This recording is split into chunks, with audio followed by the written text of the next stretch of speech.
Good morning, good afternoon, good evening, ladies and gentlemen. Yes, I am back in the saddle. We are live and we have got an amazing show lined up for all of you. Why do I say it's going to be amazing?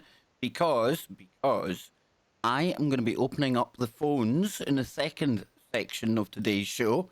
And then in the second hour of today's show, we're going to be joined again by one of our own, as I call him, our very own resident paranormal investigator. Yes, Jason. He is going to be back on, and boy, oh girl, they oh they, as he got tales to share with all of us. But before I get anywhere, let me give a big shout out to everyone who's tuned in today. May it be the TFR website. Possibly you're on the iHeartRadio app. Maybe you're on the TuneIn Radio app. TalkStream Live. Various ways to listen to the show. A big shout out to all of you. And of course, we are simulcasting over on the Kev Baker Show YouTube channel. But like I always tell everyone on YouTube, do me a big, huge favour. Go open up a tab and go and show your love and support for the home of KBS, Truth Frequency Radio, where we give you protection from deception. Yes, indeed. Talking of deception, misinformation and disinformation and confusion, that's really where we're going to be starting today's show. And I'm not going to be popular after this one, folks. I'm not going to be popular because I'm one of the few people out there who isn't losing their mind over the rollout of 5G. Let me just repeat that. I'm not going to be popular today because I am not one of the people freaking out about the rollout of 5G. Now, let me just clarify my position before we go into some of the news I've got here concerning 5G, or perhaps news that will take some of your concerns about 5G away. I really hope this show goes some way to alleviating what I feel might be some unnecessary worry and stress about something that quite literally none of us have any idea what the long-term story is going to be. But it has become very popular, very in for anyone in alternative media to automatically adopt the stance that 5G must be bad. It just must be bad, and I've been there. I've done that. However, when you actually dig into it, the science, as with many other topics that are in the news right now, it's far from settled. And what that means is it's not settled one way or another. There are studies that say it's going to be perfectly okay, and there's other ones that say it's going to be the end of everything. So where does the truth lie? And should we be worrying ourselves overly about something that perhaps maybe when you get further into it, well, if we're worrying now, then perhaps we should have been worrying all along. Or if you weren't worried before, then why on earth are you worried now? So I'm living in Glasgow, as you all know, right here in Scotland. Not so sunny Scotland. Definitely not sunny this time of year, that is for sure. It's freezing out there. And this morning I was absolutely raging. I was getting ready for a nice long lie and my phone rang and I thought, it's okay, I can ignore that. No, I had to go around to the doctor's, so I had to get up early. So it's put me in if I seem a bit kind of edgy tonight, a little bit kind of twitchy, it's because I never got enough sleep. And I've been getting lots of sleep lately, folks. Which in itself ties in with 5G, right? Because a lot of the things I've heard people saying is that when these signals are on, it's going to be stimulating your mind and maybe sleep patterns will be disrupted. And we spoke about that on the show here before, but we put it out there. Myself and Scott Lopez, we've spoke about 5G a lot as well. A lot of the guests have come on with their concerns about 5G. But just how concerned should we be? And in particular, how concerned should I be? Because, as you can see here, 2nd of December, coming from insider.co.uk, and I'll post a link into the TFR chat room for people to follow along here with me. I put it in here, right? So EE, that's a mobile company here over in the UK, launches a 5G network in Glasgow and Hamilton. Now, we had it tested late last year. It's now live. It's going well. There's a picture of somebody, if we can believe it, in the middle of Glasgow. I recognise where they are in Glasgow. It is Glasgow. However, that could be photoshopped on. I don't know. But it says that they're walking about in Glasgow. And get this. They're getting a whopping 310 megabits per second broadband on their phone. Okay? That's a broadband speed to me. That goes beyond Wi-Fi, right? So just quickly, before I get into the article that really steered the direction of today's show, it says Glasgow and Hamilton have become the latest places to receive a 5G network from EE. The mobile phone operator was the first to launch 5G in the UK when Edinburgh was among 6 cities, to be switched on in May. So, you hearing that, folks? Since May, that's 7 months ago, we've had 6 cities, including Edinburgh, that have been immersed in this 5G frequencies. Or at least we think it's 5G frequencies. As we go on, you'll see what I mean.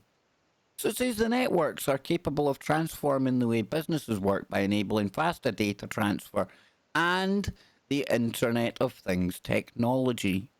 And a lot of this, a lot of the extra bandwidth, a lot of the demand for a news signal to go beyond what we already have has been the amount of information, the amount of data, the amounts of raw ones and zeros that are being transferred back and forth across the networks. We've got fridges, we've got smart lights, we've got smart everything, all using this network. And of course, with so much data out there, they really needed to think of something new. And obviously, what we've got is 5G. Now, if we put the health concerns aside for just a moment, okay? If we just put the health concerns aside for just a moment, and we don't look at that, my main concern about 5G is the fact that it is really going to increase the surveillance capabilities of all of the smart devices that I was talking about. It also opens up the bandwidth that is necessary, no, essential, for things like autonomous vehicles, autonomous delivery drones, autonomous this, autonomous that. We've even seen the night scope robotic security guards that myself and Nano Girl laughed about many a year ago. They're now used quite openly over in California. You've got them in office blocks down in London. They're probably more widespread use of these robots than I know about, than any of us know about. And again, the 5G signal, the bandwidth that opens up, it's essential for these machines. You know, this was never about giving us something so that we could get our signals quicker, so we could watch that 4K video stream that really everybody was already managing to do things on 3G and 4G okay. So, as I have said in the past before, if you take the health picture out of the health question out of the picture and you look at 5G, its capabilities, my main concern is that it's for transferring all of the data necessary to build out this control grid that we've been talking about for so long. And it's the health concerns we're going to next. Because if you were to look at the mobile companies and governments around the world, there really doesn't seem to be much concern about this, funnily enough. Then if you go to your middle of the road people, not your people that come to alternative media, stuff like that, just your average Joe Blogs or Jane Doe that just tunes into regular TV shows, watches a bit of the news, doesn't take too much of it in, but just your average person who doesn't look at alternative information, they probably don't have much fear about 5G either. because the mainstream have kind of played it, well, yes, it's coming, it's going to be okay. And at times they have mentioned some of the concerns. And I'm thinking the majority of people that aren't coming to alternative media, they're probably immune from all the fear that's going around right now. Yes, and I've just had a little message from our sister, Nano Girl. She heard me mentioning her name there. She must have got a little tickle on the spine. Myself and Nano, we're like quantum entangled, so she probably knew I was talking about her. And before I get on with this, Nano Girl will be coming back onto the show, hopefully before the end of the year. I did get an email from Nano. I haven't had time to answer it yet. I'm absolutely terrible. Absolutely terrible that way. But Nano Girl will be coming back on. So, let me get back to this, okay? We were talking there about the ordinary people. I know, it's ordinary people. We're all ordinary people, right? But I mean the people who don't listen to shows like this, shows like Alex Jones. You know, all the conspiratorial alternative media kind of stuff. But if you do listen to alternative media and you've turned off the mainstream, good for you. And you do go to alternative websites and you do think for yourself and you do like to try and do the research so that you yourself are quite happy with the information, the thoughts and ideas that you've formed, then you're going to be met with an absolute barrage of articles and videos and information telling you that this could well be the end of humanity as we know it. Because these 5G frequencies and the millimeter wave, this is an absolute killer, right? We've all seen these articles. I've had people on the show. When I first started talking about 5G, I'm sure if somebody wants to go back and check in the archives over at TFR, you'll have heard me talking this way as well. So I'm not being a hypocrite. I accept the fact, and I'll say right up front, perhaps maybe I got it wrong to start with as well. Then we're going to look at an article, and I think it's really interesting, and I get it, folks. Again, people will hate me because they'll say, well, Kev, you're shilling for Wired.com. They're mainstream. They're not going to tell us the bad news. Well, I get that. I totally get that. But when you get into some of the information that is in this article, boy, oh boy, it's really, really interesting. And it really does call into question whether we should be as scared of 5G as some of us are. And my main hope tonight is not to tell you that 5G is safe, not to tell you that it's dangerous. I can tell you right now, having read the article earlier and still today, I don't know. I just don't know. But if in any way I can take some of the fear from people at a time when there's so much going on in the world anyway to worry about, then hopefully, just hopefully, I'll have done my job for the day. So let's take a look at the article that I'm talking about, and I'll drop it over in the chat room at TFR right now. I'll drop it into the YouTube chat as well. And it says, worried about 5G health effects? Well, are you? I'm asking you, are you? I think there's a lot of people who are, and I think some of it is unnecessary. And I think a lot of it has been drummed up and whipped up for reasons that I don't know. I really can't put my thumb on this anti-5G stance that many in the alternative media take. It's not to criticize them. It's not that I'm going toe-to-toe with them. I'm just asking you to consider all of the information, and so that you can make your mind up. Because once you do start to look at this deeply yourself, and you start to see that some of the things that the mainstream are telling you, oh, well, hang on, wait a minute, that's actually right. Well, maybe then you will be like me. Maybe you'll be left to wonder, why is it people push the fear side of things far more than even just saying, I don't know. So let's get into this. It says there's little reason to think 5G frequencies are any more harmful than other types of electromagnetic radiation, like visible light. Now remember, as I'm reading this, don't attack me. Feel free to. Of course you can if you want. I can't stop you. But bear in mind, I'm reading an article that somebody else has written. And just because I'm reading this doesn't mean that I've jumped all in on the 5G bandwagon, but it certainly gave me a couple of things to go and look into today. Certainly gave me things to think about, and it gave me a lot of information that you don't hear from the alternative media. So it says, even as carriers around the world race to build 5G networks, some government officials are reaching for the throttle, citing gears that the new generation of wireless technology could pose health risks. Now, earlier this year in Portland, give me 2 seconds, I just need to turn my gate down a little bit. There we go, that's better.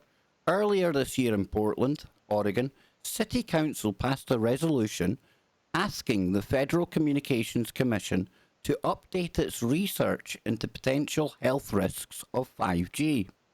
In 2013, the American Academy of Pediatrics made a similar request to the FCC about its research on cell phone use more generally.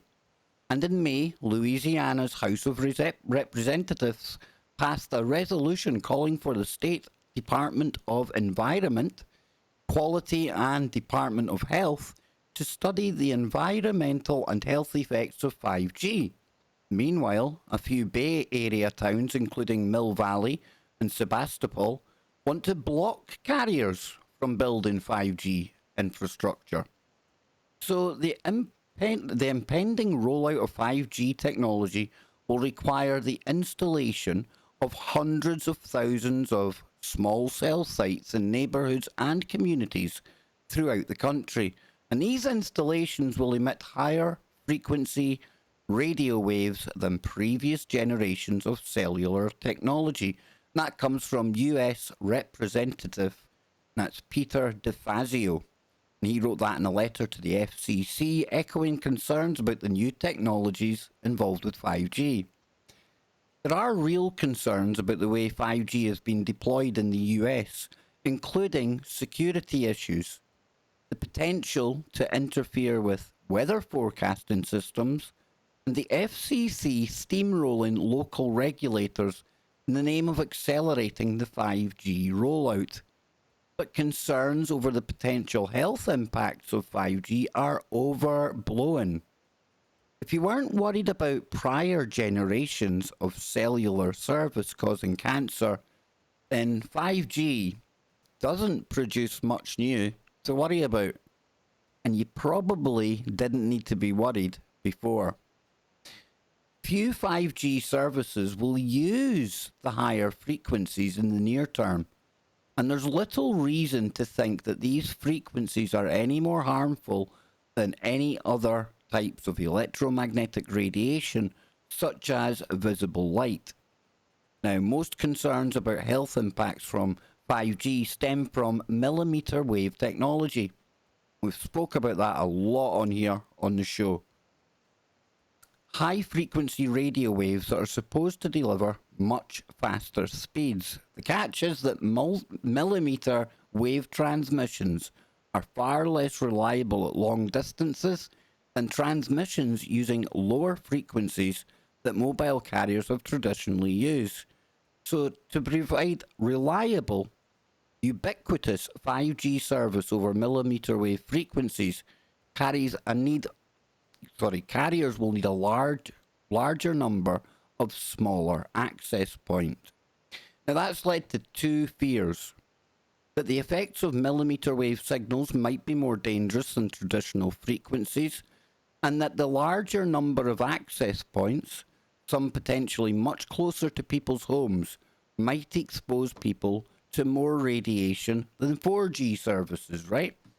And that makes sense. That's a lot of the things I've come across, the millimeter wave aspect of this, the potential scary dangers that carries with it. So what does it go on to say about the millimeter wave?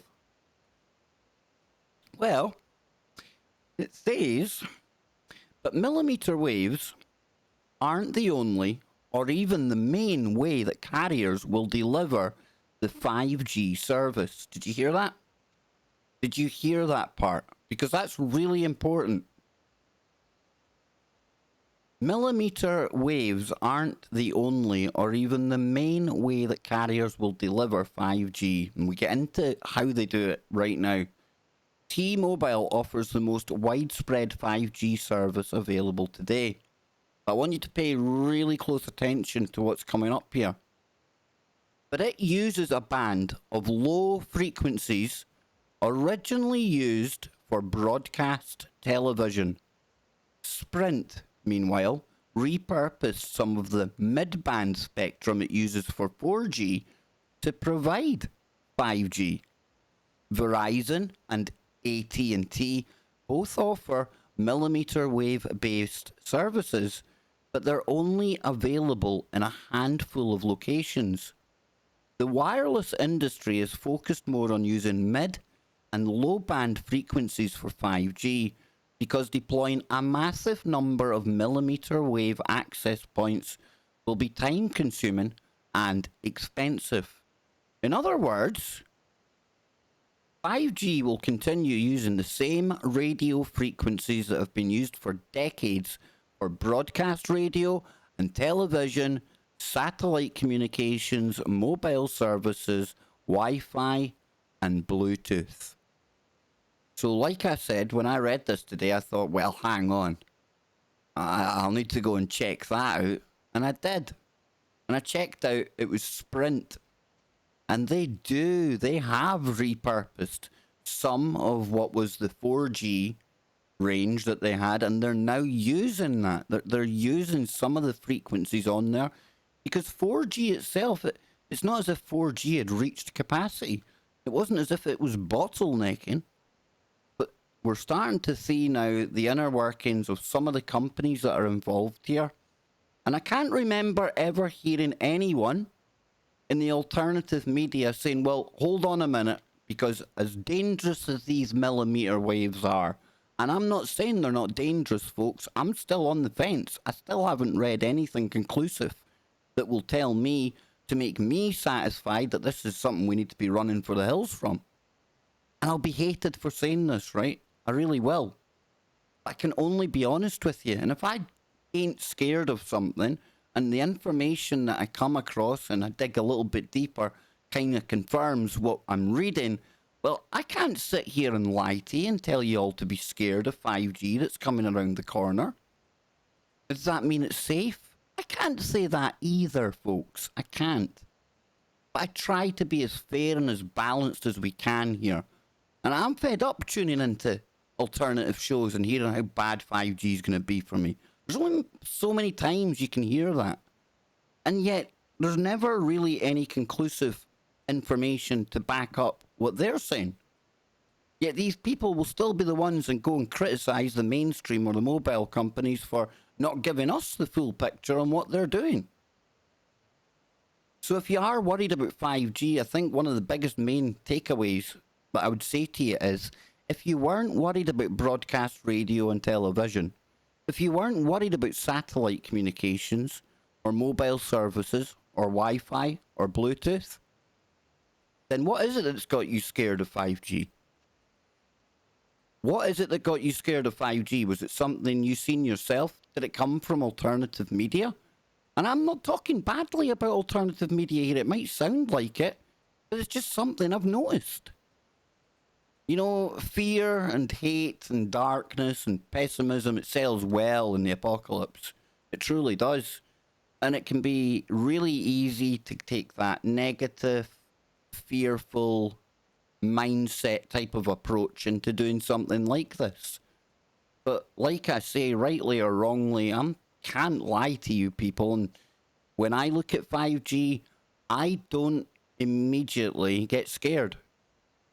I am very, very thoughtful of the potential of it to be used for the Internet of Things and the throughput, the input and output of data, the surveillance aspects of all of this.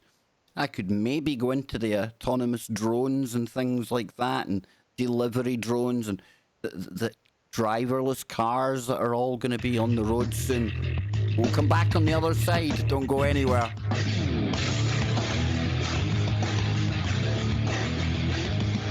There we go. I thought I wasn't going to find. I thought I was going to lose my Skype again. Let me shove on some tunes, folks. I need to get a little drink of tea.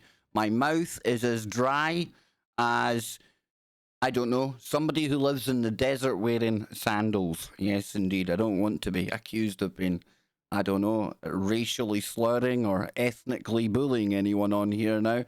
You know how it rolls on here, right, folks? I'll be back in a couple of minutes. Don't go anywhere.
Okay, folks, okay. I'm still here. I was just messaging with the nano girl in the background. We're going to get a date before the end of the year, and nano girl is going to be back on KBS. Oh, yes, I can't wait. We're going to be live in just a second, folks, going back to the mothership.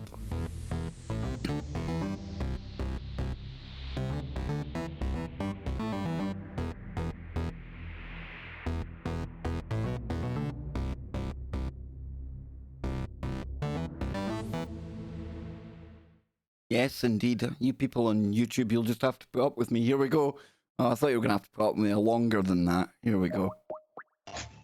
There we are. We're back. We're live. There's still people here. I haven't scared everyone away yet. I imagine the Twitterati and the Faceboard are going mad right now. Kev Baker's lost it. He's gone full 5G. That's right, Kev Baker Show. Sponsored by EE. I'm only joking, folks. I'm only joking. I say we give it time. How about that? How about we give it some time to see what happens? Nano, during the break as well, she was kind of agreeing with me because she was talking about looking at both sides of the science, and if somebody can tell me that there's a definitive report out there, I'd love to see it, because that's what we need right now. And I think even the science world, there's two kind of camps forming. Some say it's okay, nothing to worry about. The others say it's all the end of the world. It's not good for humans. Where does the truth lie? Where does the truth lie? Now, one thing I do know, having been a telecommunications operator in the military, these bandwidths, these frequencies, they've been used for some time when it comes to the military and stuff like that. And let's take a look there then, because do we see many personnel complaining, especially coming from the Royal Signals, like I was in, working with HF, VHF, SATCOMs, the kind of frequencies that we're seeing in 5G as well. And bear in mind, when it came to mobile phones being rolled out in the UK, yours truly here, because I was in the army, we all got given a free handset. Yeah, we got to try out the mobile network before anyone else did. That's because they were taking over our old frequencies. Now, why did I bring that up? Well, I think maybe the military might be our canary in the coal mine.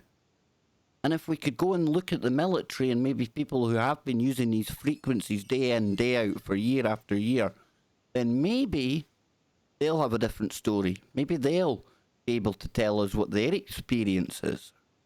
Remember Jimmy Jeans coming on the show and talking about the installation of these ground units, the base units, whatever you want to call them. And I'm in no way saying that standing next to one of these frequency generators or receivers is going to do you any good. I don't know. I am not a frequency scientist. Okay? I want to see lots more science, lots more tests being done. But even then, will we believe it if it comes from the mainstream? Or will it have to come from alternative media before we'll believe it? Because I really am quite fearful if people are waiting for the alternative media to say that it's okay, we got it wrong about 5G, it's not quite what we thought it was. I think we may be waiting some time to hear that. But I could be wrong. And so what I'm going to do is, I'm going to open up the phones so that you can have your say on 5G, technology, or anything else you want. And to do that, all you have to do is call the following numbers. In fact, I might even... No, I shouldn't do that. That's quite... So what I'll do, I'll put the phone numbers out. I was going to be totally shameless there, but I'm not going to do it. I'm going to put the phone numbers out to people. And all you need to do to phone into the show, if I can get myself organised here, I've got about 50 bajillion tabs open. It's okay. It's how we roll here. I'm used to it.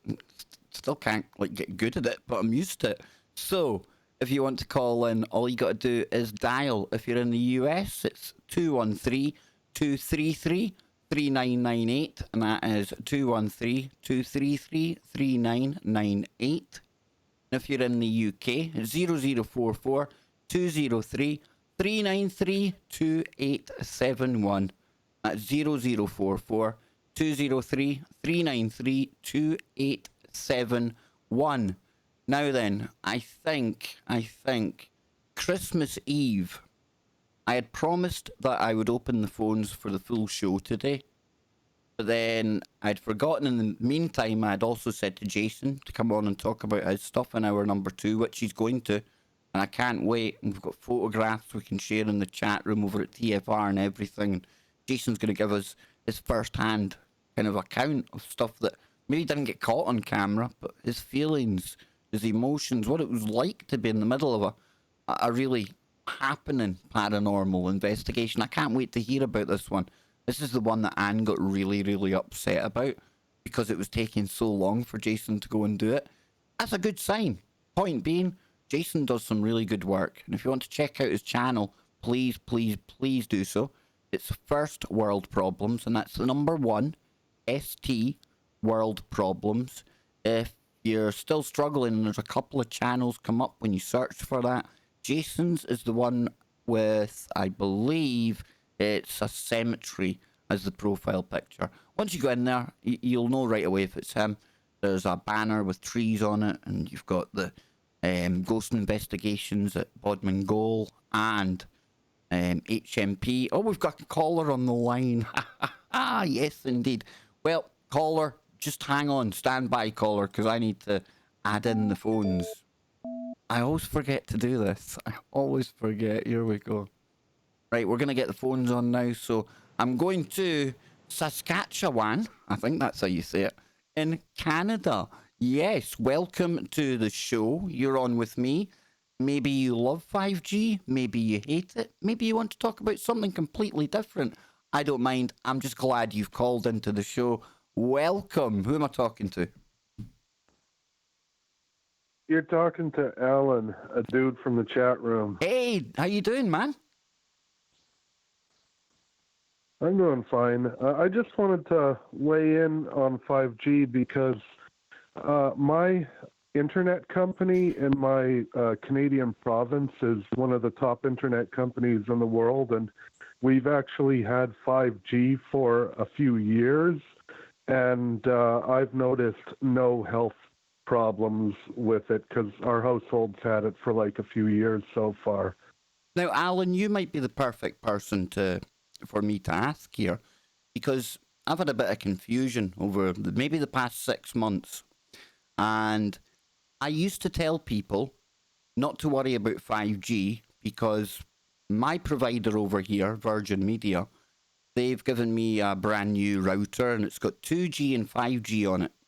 And I used to say to people, listen, I'm like less than a meter away from a 5G router, and I'm okay. And then it was Brendan Drackler came onto the show and he was asking about my 5G fears, things like that. And I mentioned the router. Now, he said that's something completely different. What says you, Alan? Is that the same frequencies as we're dealing with when it comes to the 5G cellular? Well, from what I understand, they want to implement towers all over the place, but I've got a router and I don't know the difference personally, but what I think is that since I've had this router for a few years now, and we've had the 5G in the apartment for a few years now, I think that it really doesn't cause a problem. And even if there's these towers everywhere, isn't it the same frequency as what the router is doing anyway? And Yeah, that's just my opinion. yeah. I might be the most No, I I agree might with be you, the Alan. most uninformed person in the world. No, I agree with you, and I really appreciate your honesty saying you don't know. It seems to be that can be one of the hardest things for, especially guys, to admit to, especially in this day and age. And I don't know why. If you don't know, you don't know. So I appreciate you saying that. And when I went and checked the whole router situation today, the router it's a 2 gigahertz or a 5 gigahertz channel. Now, the 5 gigahertz, when I went and looked into it, that seems to fall into the 5G category of signals that's going to be used. But when I was reading the article today, and like you kind of mentioned there as well, a lot of the signals that they're going to be piggybacking on their signal onto, the information onto, it's actually already a bandwidth within the 4G spectrum because it hasn't been used and they're repurposing a lot of the same electromagnetic frequencies that we've already had to deal with, Alan. So I wonder again if maybe people have been worried overly or unduly about something that really, it's not as scary as we've been led to believe. But you work for an ISP. Well, that's what I think. Because that's what I. On you go. I don't work for an ISP. I'm just a guy who happens to have had an internet service provider for the last several years, which for a few years we've had 5G here, and I don't work for the ISP, Got you. I'm just saying that the hype about the anti-5G hype started shortly after our household actually got 5G, and so I've been listening to this anti-5G hype thinking it's probably misplaced. I think I agree with you, Alan. I do. I think there's been a lot of misinformation, and that's unintentional. People putting out information that maybe isn't quite correct. There's been a heck of a lot of disinformation, people deliberately putting out information, and I can't figure out why. And this has led to a whole heap of confusion. Now, again, I'm not attacking anyone that has put out any negative news about 5G. That's not why I'm here. But the more I think about it, Alan, I'm like you. I really do think that maybe there's other things that we could be more concerned about that probably pose a bigger threat to our health than electromagnetic frequencies that it would appear we've been bathing in, whether we know it or not, for some time, right? Yeah. Anyway, that was my opinion. Thanks for letting me call in. Alan, thank you very much, Alan. Call in anytime, brother, okay? It was great to hear from you. And I love our Canadian brothers and sisters out there. I tell you, you are... Much love to you too, man. Yeah, there's something between Canadians and Scottish people, folks, and I'll let Alan get away now, but every Canadian person I talk to, it's as if there's definitely some Celtic or some kind of influence in there somewhere. I don't know. I just find the Canadians very, very hospitable, very friendly people, and they seem to love the Kev Baker show, which is always a bonus, right? So I see my good friend Nano Girl kicking about, and she will be coming on, like I was saying, towards the end of the year. Myself and Nano, it's almost become a tradition now. I think the internet waits for it. Okay, maybe I'm exaggerating there, okay?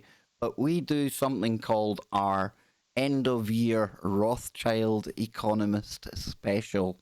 And what happens every year is The Economist, a publication that's owned by a publishing house, 50% owned by the Rothschilds, the Ooga Booga Rothschilds. They put out this pictorial kind of predictions for the year ahead. Can you call it predictions when it's a family that have their fingers in the agenda pie? In fact, no, they don't have their fingers in the agenda pie. They may well have cooked the agenda pie, okay? I don't know. I think it's always worth taking a look because some of the things that you find in there are totally weird, totally out of place, but then it's only the next year when you look back at the previous edition of The Economist that you start to see the things that you did and didn't get right. And then you start to see how what was ambiguous characters or cartoons or objects or whatever way they go about it, at the time when you were looking at it, you couldn't really work out what that meant for the year ahead. But once that year's then passed, oh boy, it's quite eye-opening to go back and look at just how accurate, just how prophetic the Rothschild family really is. And yeah, I'm smiling when I say the Rothschilds are prophetic. Hardly prophecy when you're turning most of the wheels in the world. So I'm just saying, folks, all right? I'm not going full conspiratorial on you, I'm not going to do that. I want you to call into me. We've probably got time for another 2 callers if you want to do that. All you've got to do is dial 00, no, wrong number. If you're in the US, dial 213-233-3998. That is 213-233-3998. And if you are in the UK, 0044-203-393-2871. Dang, I even went fast for me there. It was 0044-203-393-2871. So let me head on over to the chat room over at tfrlive.com. I'm going to see what people are saying. Let me see now. Let me just pull this up here. If you want to get to the chat room at TFR, it's totally free, folks. All you got to do is head on over tfrlive.com/chat. So I'm scrolling down there. And I think that's Alan in the chat over there as well. We've got Bam. Silamo says, when is 5G not really 5G? And if it's on the market right now, the last link. If it's on the market right now, the last link. Did you post a link? Ah, there's a link here. Yes, indeed. AT&T, when is 5G not really 5G? Hint, if it's on the market right now. So it says here, AT&T has drawn ridicule by relabeling the network used by some of its phones as 5GE to signal the next generation wireless network is here. Problem is, phones capable of connecting to 5G aren't coming for another few months. When does this come from? This was January this year. So it says, problem is, done that bit, but Verizon, which complained on Tuesday about AT&T's move, did something similar when it launched a residential wireless service with 5G moniker using its own proprietary technology. Although there are now industry standards specifying exactly what 5G networks must meet, dubbed 5G NR, there are still some grey areas, particularly when it comes to marketing.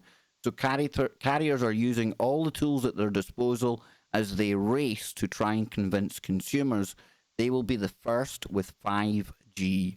And with that being at the start of this year, almost a year on, I think did we mention Verizon in the Wired article? I think we did.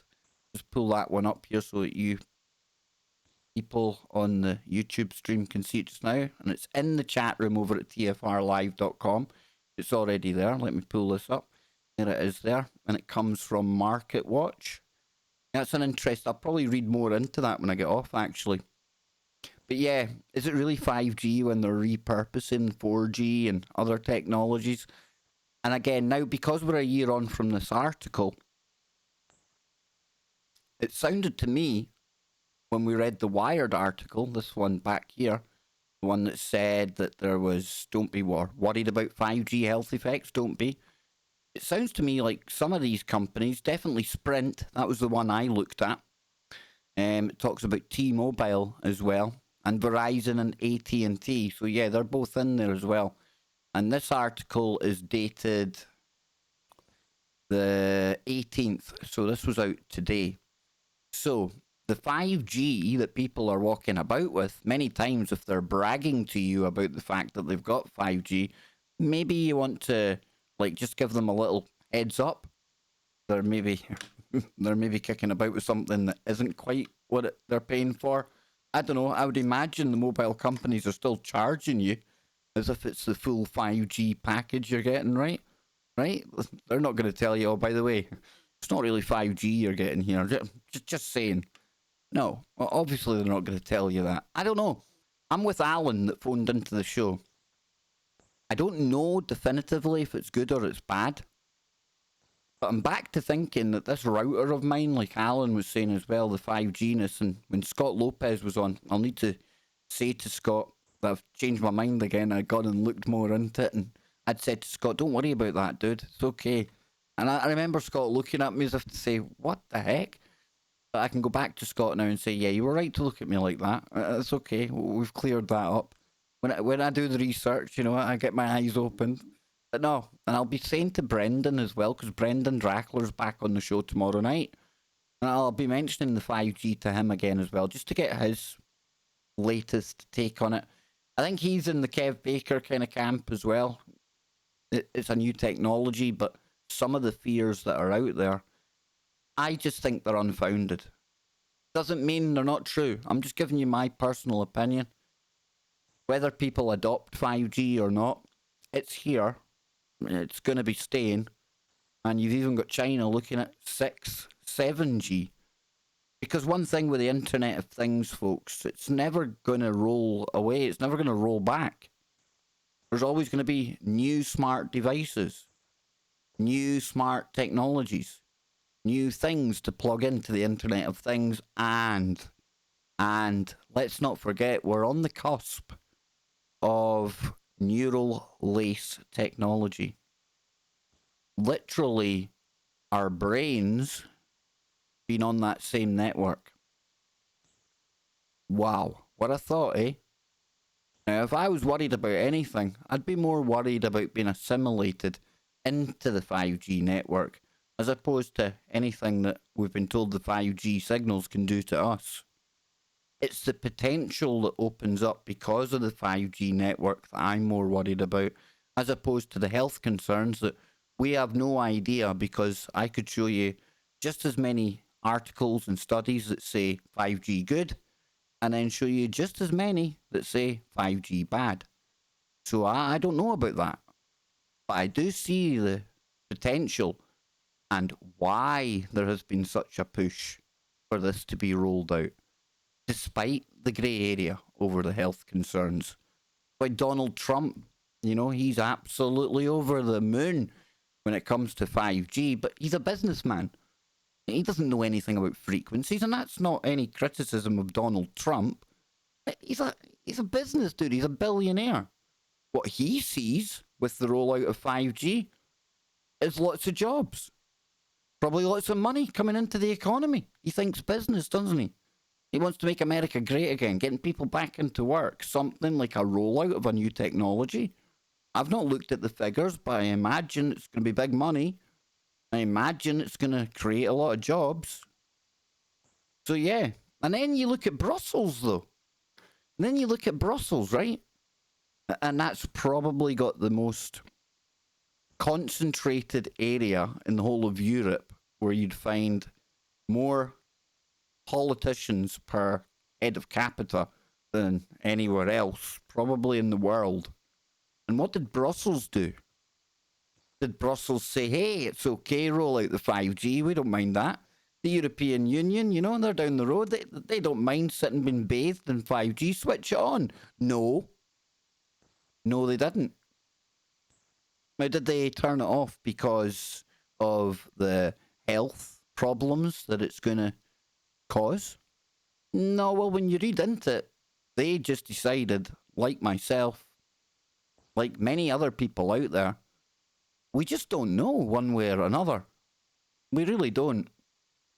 I do look at the cities that have got 5G on already, and I do wonder, if it is so bad, why? Why are we not hearing more about it? And I get it. We've only got...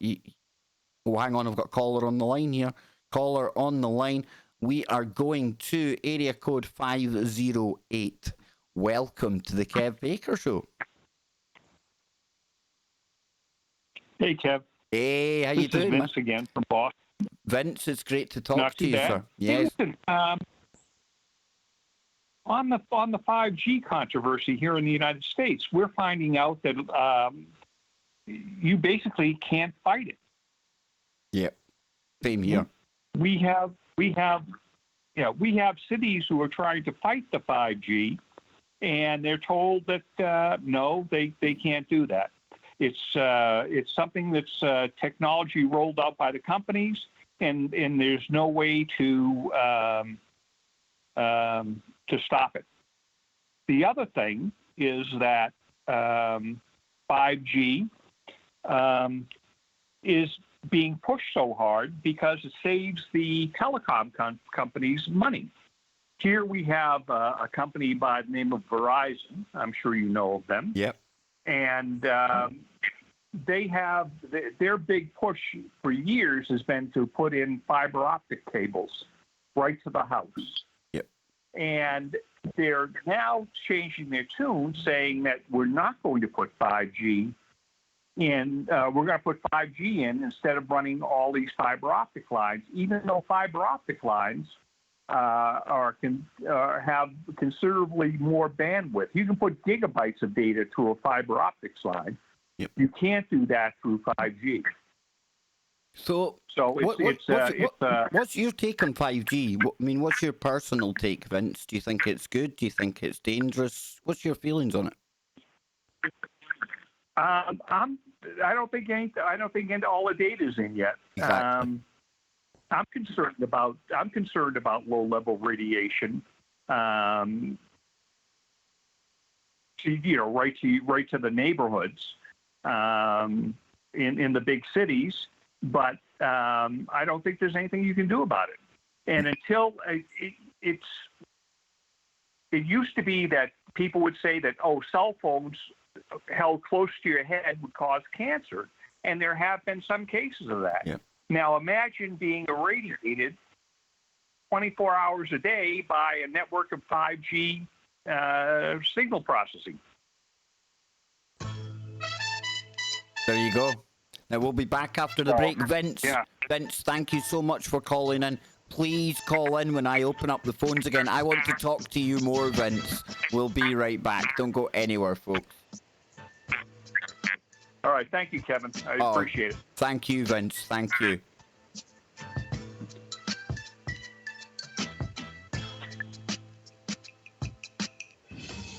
Where is it? There we go. I lost my Skype box again, folks. I'm terrible. A big shout out to Vince for calling in there. Great call. Vince called the other day to the show as well. And yeah, I'm really keen to get Vince back on for like maybe an hour or so. I think Vince is an interesting gentleman. I think he could have a lot of information that might be useful for all of us here to consider. I really do. And this is one of the real highlights for me, is getting to speak to all of you out there, the ones that call in. Very, very humbling, folks. It really, really is. You know, I still get shocked after 1,224 episodes that anyone really bothers to come and hear what I've got to say about things. I truly do. It always shocks me. And then for people to go out their way to call into the show, and I don't know, folks. You are a very, very special bunch. You really, really are. I would take all of you that listen to TFR and come to the Kev Baker Show YouTube channel. I would take all of you people over probably about 7 billion others in the world. I swear. If we could have 7 billion like all of you, we're not all the same. In fact, many of the times when you look at the chat rooms and I interact with people from TFR and the chat there or over on our Discord, we hold many opposing ideas and theories, and that's great. That's good, because we're not becoming an echo chamber, and that's the last thing we ever want. And I don't mind. I mean, there was Vince there. He had another kind of different kind of stance, different opinion on the 5G than what I've got. But both of our opinions are as equal and as welcome as any other opinion out there. We just don't know, folks. And a big shout out to Alan in Canada as well. That was a great phone call. And again, you've got me thinking about this 5G router, Alan. You really have. I'm going to do more research again. Why? Because I want to be satisfied and sure in my mind when I tell you out there something, I'm getting it right. And then when I do get it wrong, because I will get it wrong from time to time, please know it's not deliberate. It's not disinformation. It's a mistake. And where I can, and no doubt you people will be there to point it out to me, I'll correct myself, okay? And we'll learn. We'll learn more and more along the way. 5G good? 5G bad?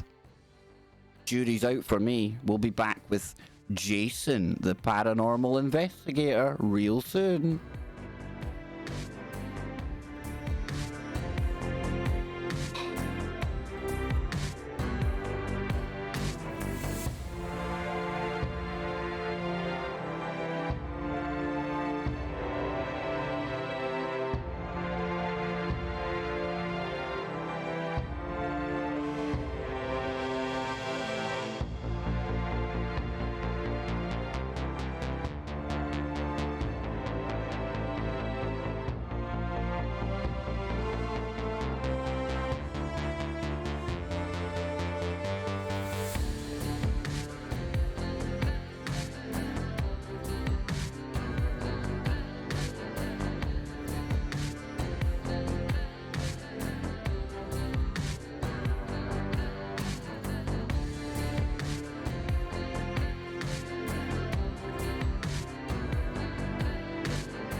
Welcome back, ladies and gentlemen. Our number 2 on today's absolutely info-packed, jamming KBS show. Why is it info-packed? Because we had 2 brilliant callers on during the last segment of the show. A big thank you to Alan up in Canada. and our good friend Vince, who's now called into the show a couple of times. Vince, I've dropped a link to one of my emails where I take information for shows, stuff like that. Anyone who wants to get in contact with the show, please, please, please email the following address. It's kbsdiscord@protonmail.com. That's kbsdiscord@protonmail.com. Now then, hour number 2, let's shift gears. Let's go for frequencies of another kind. Yes, because we're now going to go into the world of the supernatural and the paranormal. And it might seem like it's totally unrelated to the first part of the show, right? No way you can link 5G to the paranormal, the supernatural. Oh, but wait. But you can. Because Jason, he is a paranormal investigator. And we're going to speak to him in just a moment. I'm going to connect him onto the line. And what he does in his investigations is he takes advantage of all of the Gucci equipment and kit that's available today that captures voices and images on the electromagnetic frequency and light spectrum that we ourselves, we can't see. So it is all frequencies and energies of a different sort that we're going into now. The kind of energies and frequencies that probably do carry with them reason to be scared. So to do this, I'm going to go live right now, I hope. If I look, hopefully my good friend Jason, he is there, and he is. Ah, yes, indeed. Jason, welcome back, brother. I can't wait to hear all about what you've been up to, man. But welcome back to the show, Jason. It's great to have you here. Thanks for having me on again, Kev. Great to speak to you. Jason, I am so glad that we have come into contact with one another. I honestly think the universe put me and you on the same path at the same time for a reason. And I'm determined, bro. I'm really determined to get your YouTube channel up to where it needs to be. And it needs to have a lot more subscribers, folks. Jason doesn't ask me to promote his channel in any way, shape, or form. He's never asked me once. The reason I do it is because I find myself in a position where we do have a platform here at TFR. And we've got a pretty cool channel over on YouTube as well. We kick around the 90,000 sub mark. A lot of them don't come along anymore. A lot of new ones have come along the way as well. But if I can do anything to help somebody who, in my opinion, really does have a talent for what he's doing, then it would be a wrong of me not to do anything that I can to help. So, folks, I want you all to head on over to First World Problems, Jason's very own YouTube channel, where you can subscribe and you'll be able to get a load of some of the footage that he's caught. So, Jason, tell me, you've written down loads of notes. Where do you want to start tonight, brother? I want to hear all about Shepton Mallet, blue orbs. What else was going on, dude? Thanks, Kev. Pretty much start at the front when we arrived, if you would like to do that first. Okay, so you want me to bring up number one picture, yeah? No, I'm going to do the pictures at the end, Kev. Okay. I'm going to go through all the footage I've got first on the actual, because those pictures actually relate to Oakhampton Castle and Bodmin. Okay, I'm going to put a link in the description over in the TFR chat for people to follow along. They can go to your channel as well. Give me a second just to do that, Jason. I'll get that in there. There we go. That's in there now. So, there we go. I'll put that in the chat room. Right. Thank you very much. Well, I'll start. We arrived at HMP Shepton Mallet. We go to the front gate. Luckily, we find a parking space right outside because we was first. So waiting for it to open about 8:45, they told us to meet there. And then more people start turning up. I'm getting a little bit gutted because I'm thinking, oh, no, I'm not going to do a good investigation here. And it turns out to be about 40 people. So they let us in. We go through the big gates. They take us into into the room where they're going to do the registration and stuff, and we have a meeting and we get to meet the people that are going to be walking about with us. So they give us the talk, what to expect, and if it's your first time and stuff like that. Then I ask them for permission if I can film the night, and they say yes, so that's all good. So first of all, they take us as a group of 40. They walk us about the museum. They give us a bit of a talk about the different blocks. So first of all, we go to C Wing, and C Wing's quite good because that's where they held the Krays. I think they were there when they joined the army. They were sent to the Glass House. I think at first they were in Wandsworth, and then they were sent down to HMP Shepton Mallet for about a year or so. So they tell us what cell that is, and we have a walk round. Then we walk to the morgue. Then we walk outside the building. They tell us about the different parts of the building. So I'll go into a little bit about the history. It was built in 1610, so it's one of the oldest prisons in Britain. And it actually didn't stop being used till 2013. So some of the parts are quite modern. So we walk about, we go back, have a quick cup of tea, and then they say, we're going to go off in vigil groups. So they break us down into groups of 10. And then the first block they take us in C block. So there's 10 of us there, and we've got one of the guides with us. He tells us all to stand in the circle and hold hands. So we stand in the circle and hold hands, and I'm thinking, this isn't the type of thing I'm into, but I'll just go with it. So he's talking and he's asking questions, and is there anybody there, and them kinds of things. We're all holding hands, and I didn't tell anyone this at the time, but in one of the staircases up above us on the next level, I see a flash, and it goes all the way along the landing. I think nothing of it. I just think, it might be a bit of lightning. It's bad weather outside. It could be my eyes getting adjusted to the dark. So we carry on now, having a vigil for about 10 minutes. They're calling things out. Is there anybody there and stuff like that? And nothing's really happening. So we're going to go, right, we're going to go back to the room now, and then we're going to have a quick cuppa, and then you can go off and do some filming. So just before we go off, I decided to pick a cell and see. I just picked it randomly, and it was cell C11. So I'll go in there and I'll just do a 30-second intro. And I'm not really happy with the intro. I'll get halfway through and there's a lot of noise. And I'll say to my partner I wasn't happy with that intro. But then she tells me that I have to keep it, because if you actually put the intro on, you can see there's about 5 or 6 orbs all around me. So that was good. So we start off with the night. I do my intro. Then I have a little look back at it, and I can see there's a few orbs all around me. Mm-hmm. Yes, you got an interesting orb, didn't you? A very interesting orb indeed. Yeah, so that started quite well. So we go back. Then they tell us where we're going to go to next, which is D-Wing. So we go off to D-Wing, and this is where we're going to start doing our visual group work. So in D-Wing, they set up a couple of tables for the groups to start doing Ouija boards. So I'll start doing some filming of that. This isn't actually on my channel yet because I'm saving this, because I had so much footage to put on, I've had to leave some of it out. Jason, was this like when we were doing the Ouija board? Was this place like, I mean, from what I can tell, this place was off the charts haunted, right? It was one thing after another, wasn't it? Yeah.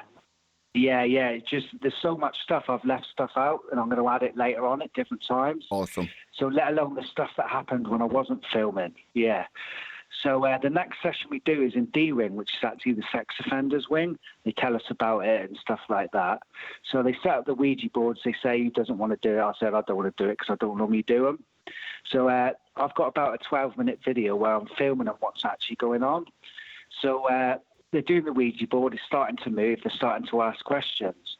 So I'll start asking some questions. Then they start asking questions. We ask if it's a female, and it goes to no. And then we say, are you a male? And it goes to yes. So then we ask, can you spell your name? And it goes to H. And then that's all it does. And then we say, can we spell your name again? It goes to H. But we didn't think about this. The bloke who's with us said, well, can you actually spell? And then it goes back to no. Because obviously if it's a ghost from the old days, it might not be able to spell. Yeah. So after that, So after that, we start asking it some other questions. And then someone says, is there anyone you want to contact here? And it moves to the letter M. And like one of the ladies said, well, my name begins with M. Then the next letter is E. She doesn't say anything. And then it goes to L. But I said, is your name Melanie? And she went, no, it's I think it was Melandra or something like that. It was a weird name, but she says she gets called Mel. So she starts thinking, oh, God, he wants to talk to me now. So we ask it some more questions. Someone says, how old are you? And then it goes to 9 years old.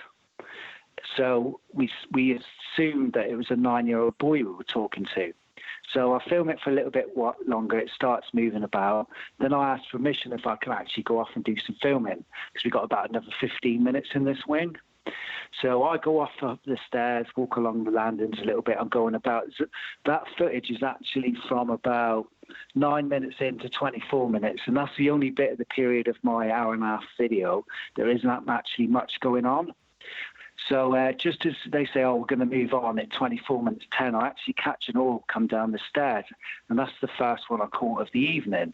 And that's in a corner where they said that there's a haunted white lady that's meant to haunt the building. So I'm thinking, oh, great, we've just moved on and I've caught something. So we go back, have a cup of tea, and then they say, right, we're going to move on to the morgue next. So we move on to the morgue, and which is underneath C Wing. So we go to the morgue, and this is where it starts getting quite interesting now. I can't do any filming because we go into the morgue, they lock the doors shut, they put us in the circle of 10 again. So this time I said, oh, does anyone mind if I put the EVP in the middle of the room and see if we can catch anything? So I put my little digital EVP in the room, and then we start holding hands, asking questions for about 5-10 minutes, not a lot happening. Then all of a sudden, the room gets even darker. Even though we're stood in the dark, the room just gets absolutely pitch black dark. And somebody asks, has the room just got darker? And every single person says, yeah. And I'm thinking, well, shouldn't the room be getting a little bit lighter with our eyes getting used to it? But it was like, if you shut your eyes, it couldn't have been any darker than it was. It just went from dark to like pitch black dark. How was the temperature? So we start asking some questions. How was the temperature, Jason? Did it get colder? Yeah, a lot of people said, about half the group said they started feeling cold, but I didn't myself.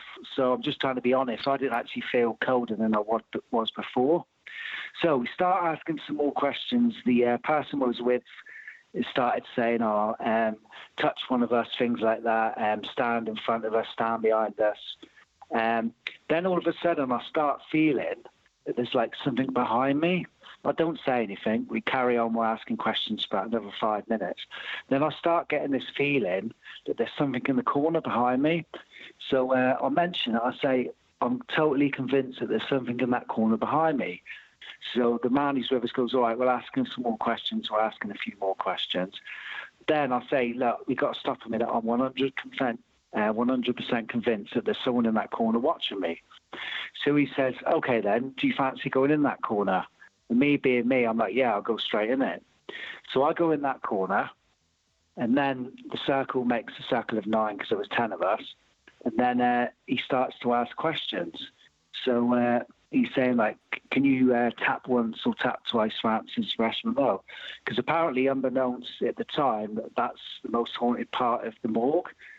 So, and apparently this entity doesn't like you being in the corner. So the person who's running the vigil starts saying, would you like this person to move once for no, twice for yes? And we are a double little knock on one of the chairs, because they've got metal chairs in the corner. There's a double tap. So everyone's like, oh, did you hear that? And I'm like, yeah. So we carry on and say, well, do you want this person to move? And like a double tap again. So I'm saying, well, I'm not going to move. And he's going, you sure you're all right to stand there? I said, yeah, I'm not bothered. And all of a sudden, I hear a breath on my left ear, and I freeze. Like, I get a little bit apprehensive. Yeah. It's the first time I've heard anything. So I'll get a little bit apprehensive now, and I'll tell him I've just heard a breath. He's going, okay. You sure you're okay? I said, yeah, I'm fine to stay here. So they ask again, do you want this person gone from your corner? And this time, the tap's a little bit louder. So he's saying, you sure you're okay there? I said, yeah, I'm fine. And then I get another breath in my left ear. So now I said, I've just had 2 breaths in my ear. I actually say the word S, a swear word. I say, yeah, I'm all right. But like, I'm apprehensive, but I'll carry on. So they start asking questions. Can you make these light balls that we've got move? If you want him to move, they don't go off. And then all of a sudden I hear a growl in my left ear. And that's when I started to get really apprehensive. And I said, I've just heard a growl in my ear. Dude, it was literally like a growl in my left ear. Yeah, like a guttural kind of growl. Yeah, in my actual left ear. Now, I've had 2 breaths and a growl in my ear now. Yeah, now, the guy that was with you, Jason, did you tell him about the growl? Did he say that that's been heard before? Yeah, because I swore. I said, sugar, I've just had a growl in my ear. And he said, are you okay? I said, yeah. And he said, are you all right to stay here? I said, yeah, I'm going to stay here.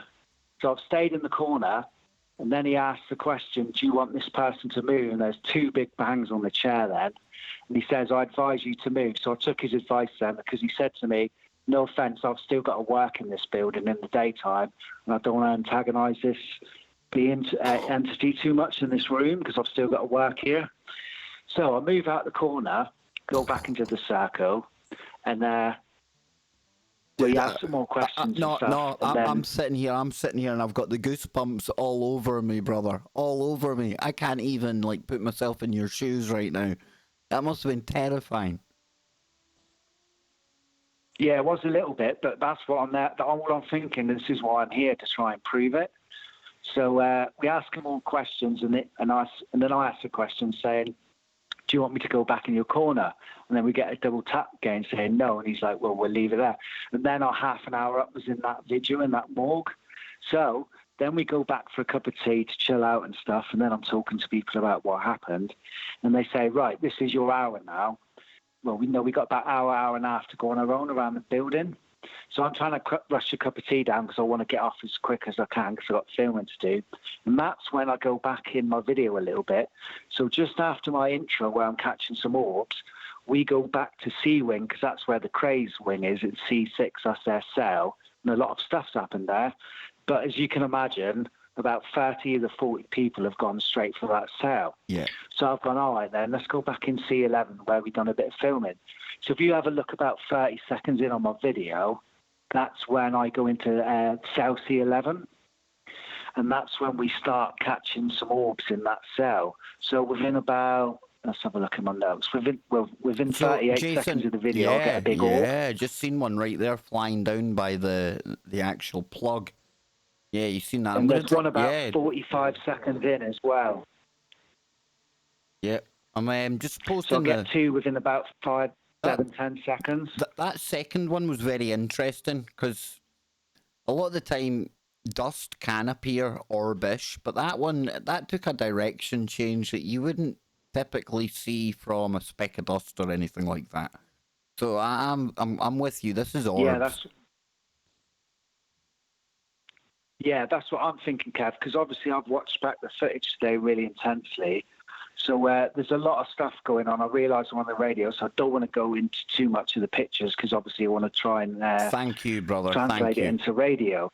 Thank you. And I've got a pile of pictures here. Happens at 3:20. Just to let the audience know, I've got a pile of pictures that we will be sharing if you want to make your way over to tfrlive.com/chat. Jason's given me 10 pictures. We will be putting them in there if you want to take a look at some of them. And of course, we are on YouTube as well. But Jason, thank you for really being thoughtful of the radio listeners first and foremost for the nighttime show. I really appreciate that, brother. Yeah, that's fine, Kev. There will be parts that I've circled and put a big mark in that we will need to see on screen so we can explain it a little bit better. But generally, I'll stay in that cell for up to about 8 minutes of the film.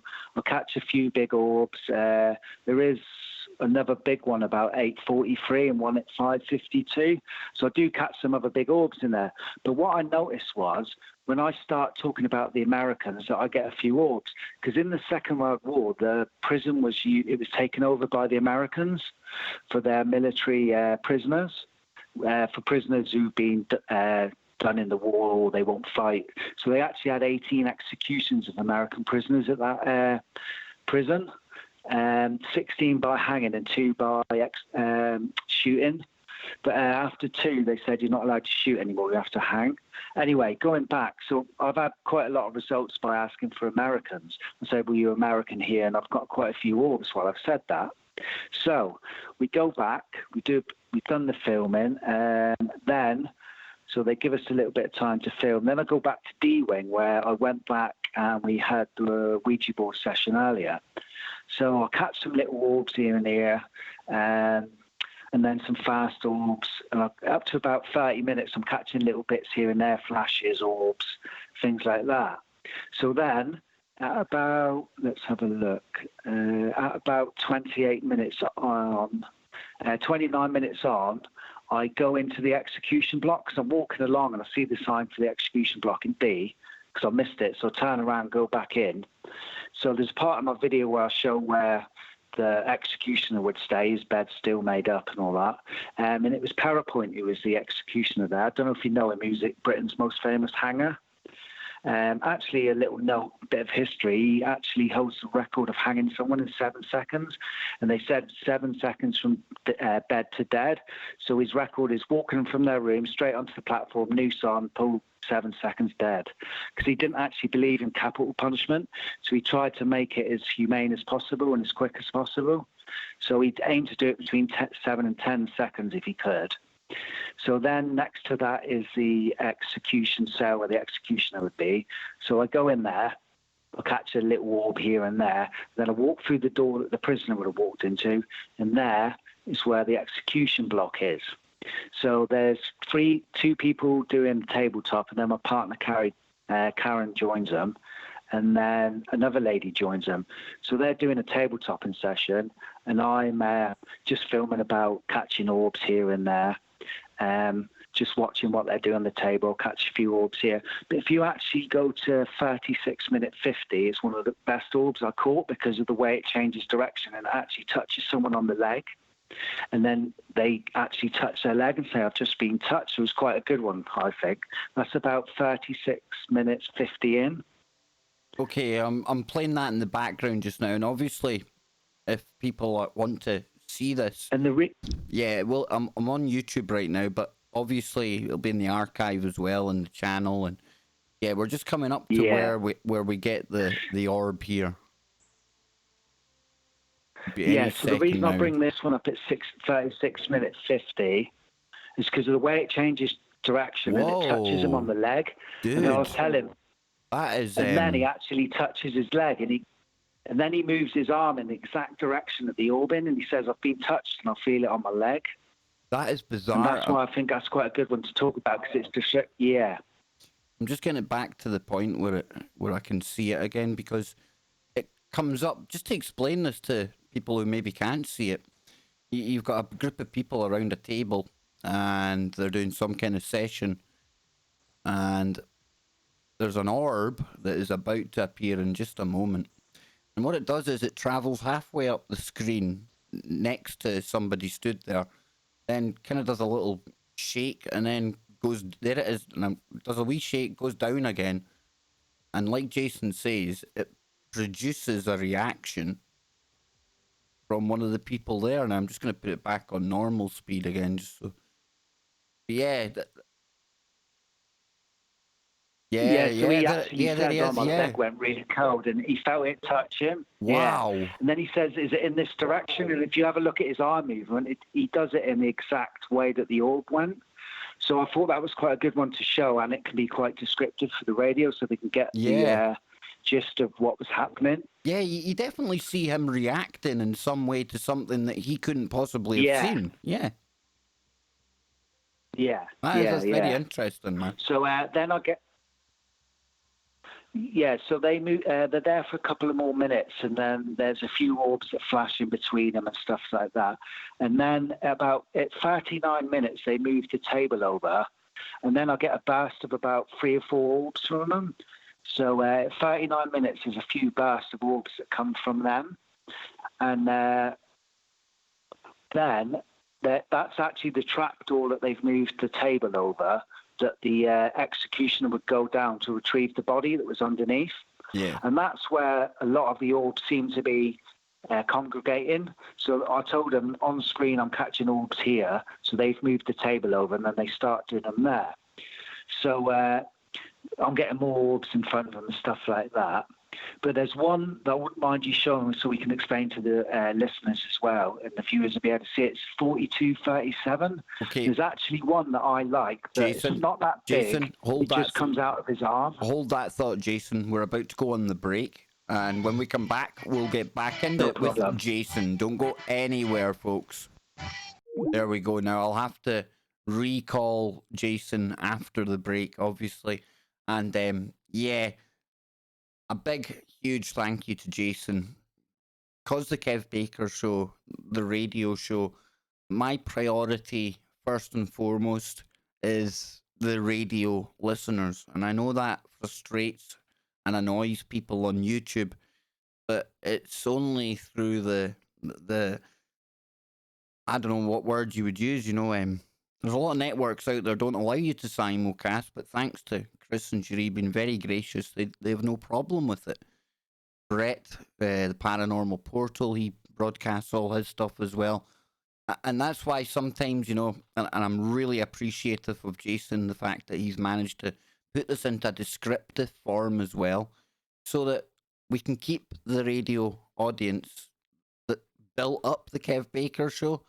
We have to think of them first. So that's just me explaining to you, the YouTube listeners on the break here, why it is, even though you can see what we're talking about, sometimes I'm quite anal about describing it for the listeners. Just so you know, that's why I do that. It's not in any way to take away or disrupt the flow of the show. And I'm going to be getting Jason back on one night of the weekend. I might even have to do an impromptu stream with Jason so we can sit and go through this all and we can look at it. And yeah, definitely, folks. I'll be back in a couple of minutes. Just going to get a quick drink of tea, and I'll be back with all of you and Jason after the break. Don't go anywhere. Oh, what a place.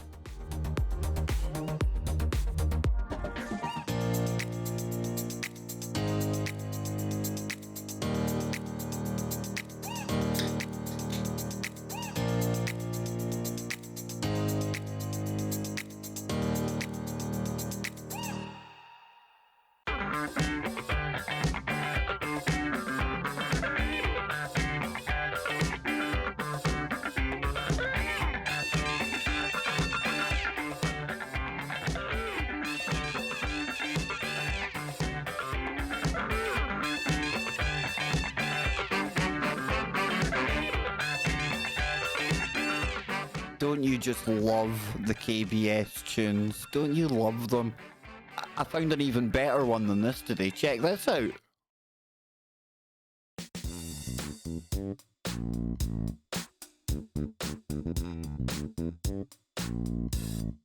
Woo.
Welcome back, ladies and gentlemen. And yes, you're tuned in live to the final segment of today's Kev Baker Show. I have got my good friend, our paranormal investigator. He is here on the phone line. We're going to get right back into it. I want to thank everyone for tuning into the show today. Your support, not just for my show, but for everyone on TFRlive.com. Seriously, you don't know how much it means the world to all of us. And I love coming back day after day, night after night, to speak to all of you great people out there. And don't forget, I also do extra content during the days now over on YouTube at the weekend as well.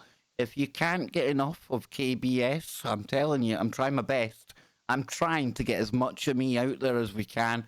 And I want to thank Jason as well, because in recent times, Jason has given us a lot of footage for us to discuss, a lot of compelling orb evidence that we've seen tonight already, let alone the red one that we caught in the past as well. And for anyone out there, please, please, please head on over to Jason's YouTube channel. I'm going to drop it over at TFR Live right now. 197 subscribers, folks. I am calling on the TFR masses to get to first world problems. Sub to this channel so that you can say that you were one of the first 1,000 subscribers when Jason is absolutely blowing up. You can say you were there first. Jason, welcome back, brother. Hi, Kev. Thank you. Yeah, we got to the part where they just moved the table. So that's the footage I want you to show so we can describe it on the radio is 4237. Okay. There's an orb that comes out of his left elbow. Okay, I'm going to 4233, so we're a couple of seconds away from it. I'll slow it down for people to see this here. Hang on now. Oh, I see one there. I'll just put it back a little bit. There we go. So talk to us, Jason. What was happening here? So they've moved the table over the trapdoor where they get the bodies from. The reason I like this orb, it isn't the most vivid or biggest. It's just that it seems to appear to come out of his elbow, which makes me feel like that it is a real orb. So for the listeners at home, he's got his hands on the table. They're trying to do tabletopping, and then an orb comes out of his arm. Yep, I'm just waiting for that. I think we might have actually... What was the timestamp again, Jason? 4237 I've got. Okay. Yeah, maybe go back to 4230-ish. There we go. 42... But it's only a little one, so it is... There it is. 4233, so it should be coming soon. There it is. You've seen something coming out of his arm there. Yeah, though I like that one. Although it's not the most vivid, it just feels like if it's an orb, it's coming out of his body. You know what's quite interesting? Is this the same person that felt the orb near them before? Yes. So, now, speculating, because that orb went rather close to him the first time, and I'm not saying he was in any way possessed or anything, but it certainly feels like, or seems like, maybe that entity, that energy attached, or certainly travelled along with this character, right? Yeah, possibly. That's why I like this bit of footage and the one before, because it feels like it's attached to him a little bit. Yeah. That's the kind of feeling I get from it, Jason, looking at that. Yeah, and in this part, just before we go off to the next part of the investigation, there is one more part of the video at 4414. Now, I'm not sure what this is, and the reason I'm asking you to watch it, and we can explain it to the listeners, is I wouldn't mind people in the chat on YouTube and yourself what you think it is. Now, I think I've caught an orb, and then all of a sudden it changes direction. But when I slow it down, it could be a moth, but I'm not 100% sure. But when I saw it in real time, it almost looked like a little bit of ectoplasm that changes shape. Hang on, I'm not 100% sure. Dude, hang on a minute. That is... Wait a minute. I'm going to take a screenshot for people in the chat room at TFR as well so they can see this, but this is very weird. Okay, it's coming just in a second here. Now, I've paused it. Don't worry about that. You might not see it at home, but I'm just taking a picture of that. Wow, dude. Wow. Now, did you see that live when you were doing it on the night? Yeah. If you can hear the footage, I'm going, wow, this is unbelievable. Because in real time, I've seen a couple of little orbs, and then this thing comes across the screen, sort of like changes direction and flips. And it almost looked like ectoplasm at the time, or what I think ectoplasm might look like. And then when I watched it back, I wasn't sure if it was a bug with wings, or that's why I asked you to have a look, and maybe the viewers, I know the listeners can't, but to try and describe it to them, it's very, very strange. That's why I've asked you to have a little look at it. Yeah, I'm gonna what put your it. opinion? Yeah, I'm gonna put it back so I can see it and describe it for the audience. And I've dropped a screenshot over at tfrlive.com/chat, so people will be able to sort of see what I'm talking about there. But it's just about to come onto screen now, and if you can picture 4 people stood at a small table doing table tipping, like Jason's explained, and you see your typical orbs, but then I'm going to have to slow this down so I can see this better. It's different than an orb. I don't know if it's the moth. I'm more... Again, Jason, I wasn't there, okay? And I like your ectoplasm kind of explanation. Because when I look at it, and it's going to come on the screen in a second, I don't know, it just has that kind of feel about it. Something totally different. It's really weird. Yes. So that's why I wanted you all to have a look, see what you thought, get a different opinion. Yeah, it's just going to be coming on the screen again, and I'm going to try and take a more detailed picture this time as well. This is probably... Man, you can see this. So, again, just to describe for radio listeners, because it's about to kick off here, you see a couple of orbs in front of the camera lens. You obviously react to that, Jason, and then... That's weird. It's almost like... It's almost foamy. solid. Yeah, it's almost solid, but translucent. It's hard to explain. Yeah. It's almost like foams in the air, twisting or like translucent. It's really strange. Well, that's Anna way to watch the full investigation. Now I've lost her for the evening. But yeah, no, I've never seen anything like that before, Jason. And I've watched far too many paranormal investigation shows, like as in way too many of them. Yeah, so I'm very happy by now. But I'm going to move on, Kev, because I think I've found even better stuff than this. And obviously I want to get to it so all the viewers can hear it. The listeners can hear it and the viewers can see it. Yeah. So then we go back to the main part of the building again. We chill out, and then they put us in a group again, and then we're going to go off to the infirmary. Now, this is one of the favourite parts of that I went to. So we go off to the infirmary, and they take us upstairs to what used to be the old infirmary, and they're going to be doing some table-topping sessions.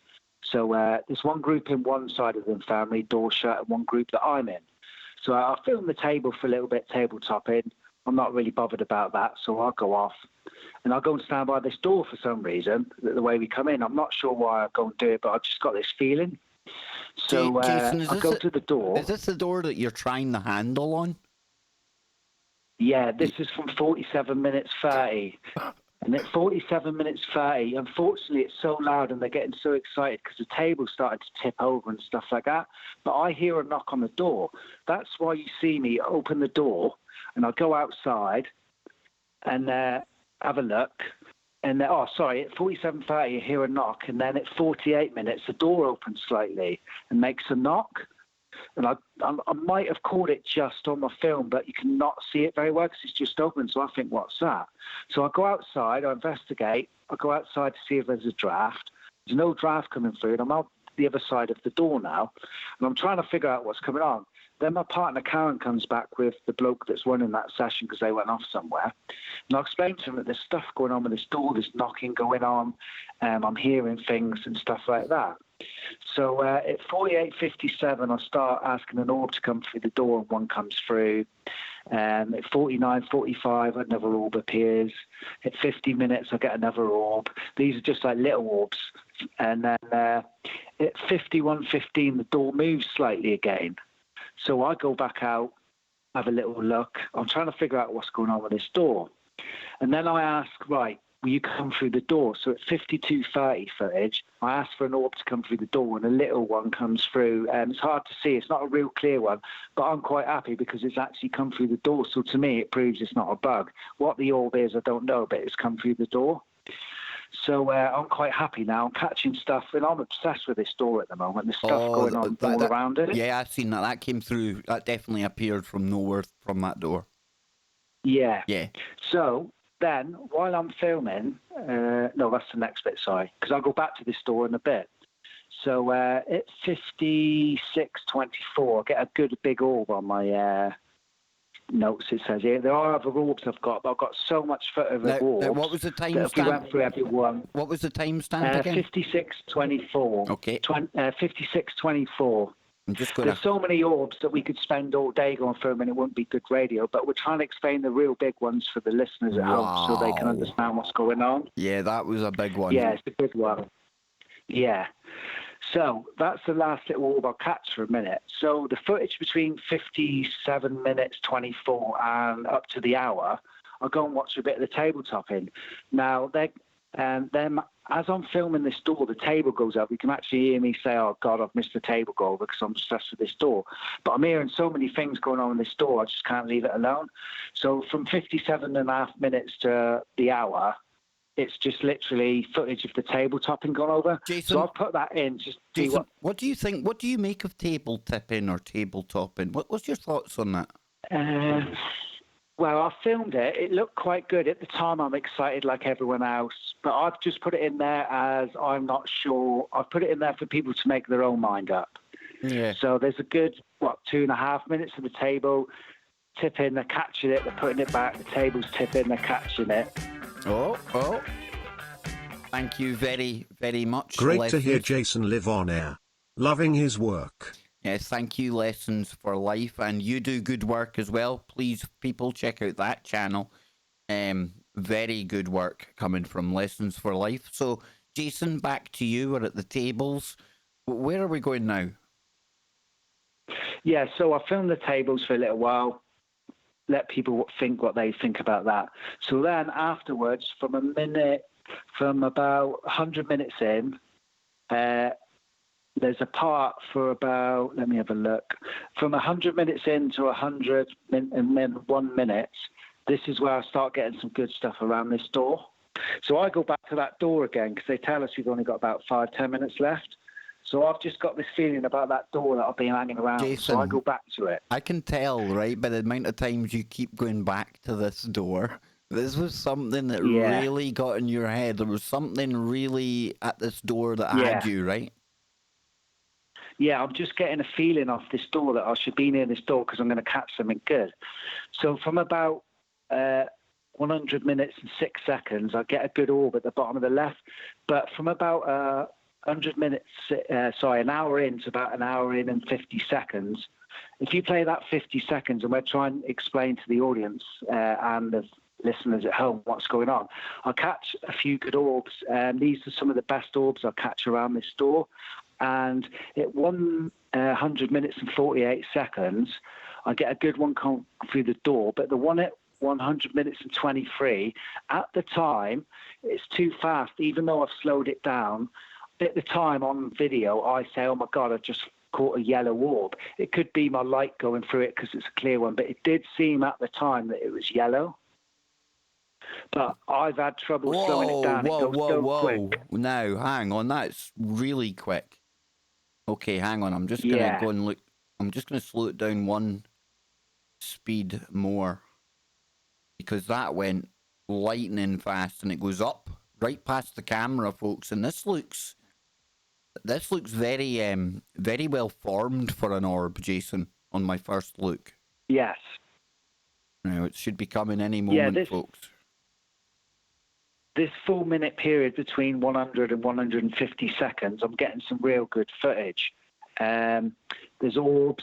I think I've caught a yellow one, but it's going so fast. But at the time, it did seem yellow in my eye, but that could just be the light. It's like 1 minute 30. Does it come down the screen? Because when I first seen that, it went that fast. Yeah, I thought it went up. That's weird. It's come down me above my head. Because obviously, if you can imagine, I'm filming with my camera. I've got my iPhone in the camera unit. I've got it out in front of me, arm's length. So what you're catching on the camera is what I'm seeing from a couple of feet behind. So I'm getting it more vivid because obviously I'm going through the experience. Things are just coming from everywhere. So that minute or minute and a half period is really, really good. So then I catch some other orbs around this door. And then at 102 minutes exactly, I get a big orb, but it's quite light near the door. But that's the exact seconds that I hear something run up the stairs. But it's so loud in that room because they're all so happy that the table's tipping over that I couldn't catch it. I actually heard something run up the stairs. I explain it on the film, and that's when I go back outside the door again and do a little bit of filming outside the door. Now, did your guide or anything, did you ask the guide about that part? What was beyond the door? Had people reported stuff there before? Yeah. Apparently, afterwards, when we got back to, before we done our last video, I asked about this door. And that door is one of the most haunted places in the building, apparently. That door in the past has been kicked open. They've had people knocking on the door. They've had people on the stairs. The stuff I was hearing myself. So, yeah, that door's had quite a lot of activity about it. So, I don't know, I just had this hunch about this door. Like I had the hunch about C11. I just picked this particular cell and stuff was happening. And this door, I just picked it because I just had this feeling. Go with your gut, Jason. So, go with your gut. Yeah, go with your gut. Yeah. It keeps you right, brother. Keeps you right. Yeah, so I don't know how long we've got before the break, but then we go back before we do our next video. And this is the video that we go to the oldest part of the prison. And this is where we start catching the storm orbs and the blue orb later on and stuff like that. So I didn't know if you want to do that in the next bit or carry on for a second and see how we're getting on. So we go to the oldest part of the prison, which is where the front door used to be. And we go down there. They're going to be doing some voice boxing. So there's 2 cells there at the bottom of the stairs. So I asked if I could be locked in one of them with my partner. So we go into one of these cells, which is, let's have a look. Is it 105 minutes onwards? That's when we're the oldest part of the prison. The first cell we go in is slightly bigger, but it's only 5 steps by 2 steps wide. Now, they explained to us when we walked around that these cells would hold up to 18 people stood up while they're waiting to go on trial in court. And they actually had a court building in the prison. So if you got taken along to the prison, you'd have to go in this cell and it hold up to 18 people. So you can see us in this cell, and at one point we're at both ends and we're actually squashed in. So how they got 18 people in these cells in the old days, I don't know. They actually did say that... They must have been my size, Jason. So they did explain that if you got caught stealing, say, scrumping, and you was a child by the farmer, he'd take you to the prison gates, drop you off, and that child would have to wait for his court case. Now, for scrumping an apple, you were given a 4-month sentence. But unfortunately, in that prison, the life expectancy, because of the diseases, was 3 months. So if you got caught stealing an apple, it was basically a life sentence. So we're in these cells. This is the oldest part of the prison now. It's like 1610. So it's the original building. So from about 108.25, we get some good orbs. I think it's a double one. And we're in the cell talking, trying to get stuff to happen. And about 108.44, we get an orb. When I respond, are you a male? Then an orb comes. We get some other stuff happen in this about 10 minutes, 110 minutes in, a flash orb, and then some other little orbs here and there. So we're filming in there for about 5-10 minutes. Excuse me, I'm just going to cough. And then we're filming, and then I decide that we're going to go out of that cell. Oh, in the meantime, she's knocked on the door. The lady's doing the vigil to say they're going next door. So I don't know what's next door yet because I'm in these cells. So I come out of this cell, walk across, go into the next cell, which is 116 minutes, 48 in. Now, this cell, as you'll see as I'm going in, if you put it about 116, 30 seconds, you'll see me go in this cell. Now, this cell is half the size of the cell I've just been in. It's literally 2 steps long, 1.5 steps wide, and that would probably take a dozen people while they're stood up waiting to go to court. And they say they could have been in there for days, maybe a week, stood up waiting to be taken to their trial. That's barbaric. So God knows how they survived that. Yeah, that's barbaric. Yeah, it was pretty barbaric. Yeah, that's what I was thinking. So there's a part you can actually see that I'm filming at one end and Karen's at the other end. It's literally I go 1, 2, and then step back 1, 2, and that's all they had. That space. And there's a lot of orbs going up in front. Or is this orbs? Yeah. Or is it dust? So, yeah. Well, at 116 minutes in 48 seconds, this is when I think we catch a lot of orbs. It goes on for about 35 seconds. Yeah. Some of it could be dust, but some of them are so big that they got to be orbs. It looks like they're coming in the door from the side of me, down below, up above, coming at me from the side. Experienced it in real time. It was like the whole room was just full of orbs coming at us from all over the place. And Jason, But was your partner able to see anything in the air without the camera? Yeah, this is the whole point. I say to her, you seeing this? And she says, yeah, because I'm obviously holding the camera in front of me and I'm seeing it all about me. They're just everywhere. They're coming in the door, beside us, above us, across the camera, coming around us. It's just, I've spoke to ZX and he's actually said that it's called an orb storm. And that's what it felt like. It just felt like they were just coming from everywhere. Because I actually say, wow, there's so many of you in here now. And the weird thing is, at 117 minutes and 25 seconds in, my camera shuts off instantly and my phone turns off. Now, I've got an iPhone, and to turn it off, people who've got it know, you've got to use 2 fingers and then slide your finger across and to turn the phone off. Yeah. So my phone has actually died, turned off. I've had to turn it on and manually wait for it to come back on before I can start filming again. So then I'll start filming again, and that footage is from 117 minutes, 30 seconds onwards, and that's about a minute and a half this time of just orbs coming at us. Big just time. one after another for about a minute and a half. Now, when you spoke to when you spoke to ZX about this, I mean, did they say? I mean, an orb storm. I mean, what does that actually? What's the given meaning of that? I mean, do we know what that represents? Have we got any ideas? Anything at all, Jason? All I can find out so far is just in your place. It's so full of activity that they're all rushing you, and it just feels like we were just being rushed by entities or spirits. It just felt like they were just flooding the room. Yep. And that's what it actually felt like. And I didn't feel bad. I was just amazed. I can't explain the feeling of seeing it and just seeing all these orbs. Some could be dust. Even if we write off half of them and half orbs, it's still a lot of orbs and entities or spirits coming at us. And it was just awe-inspiring, to be quite honest with you, Kev. So when you were in that cell, though, Jason, were you and your partner in any way apprehensive or fearful, or was it quite calm?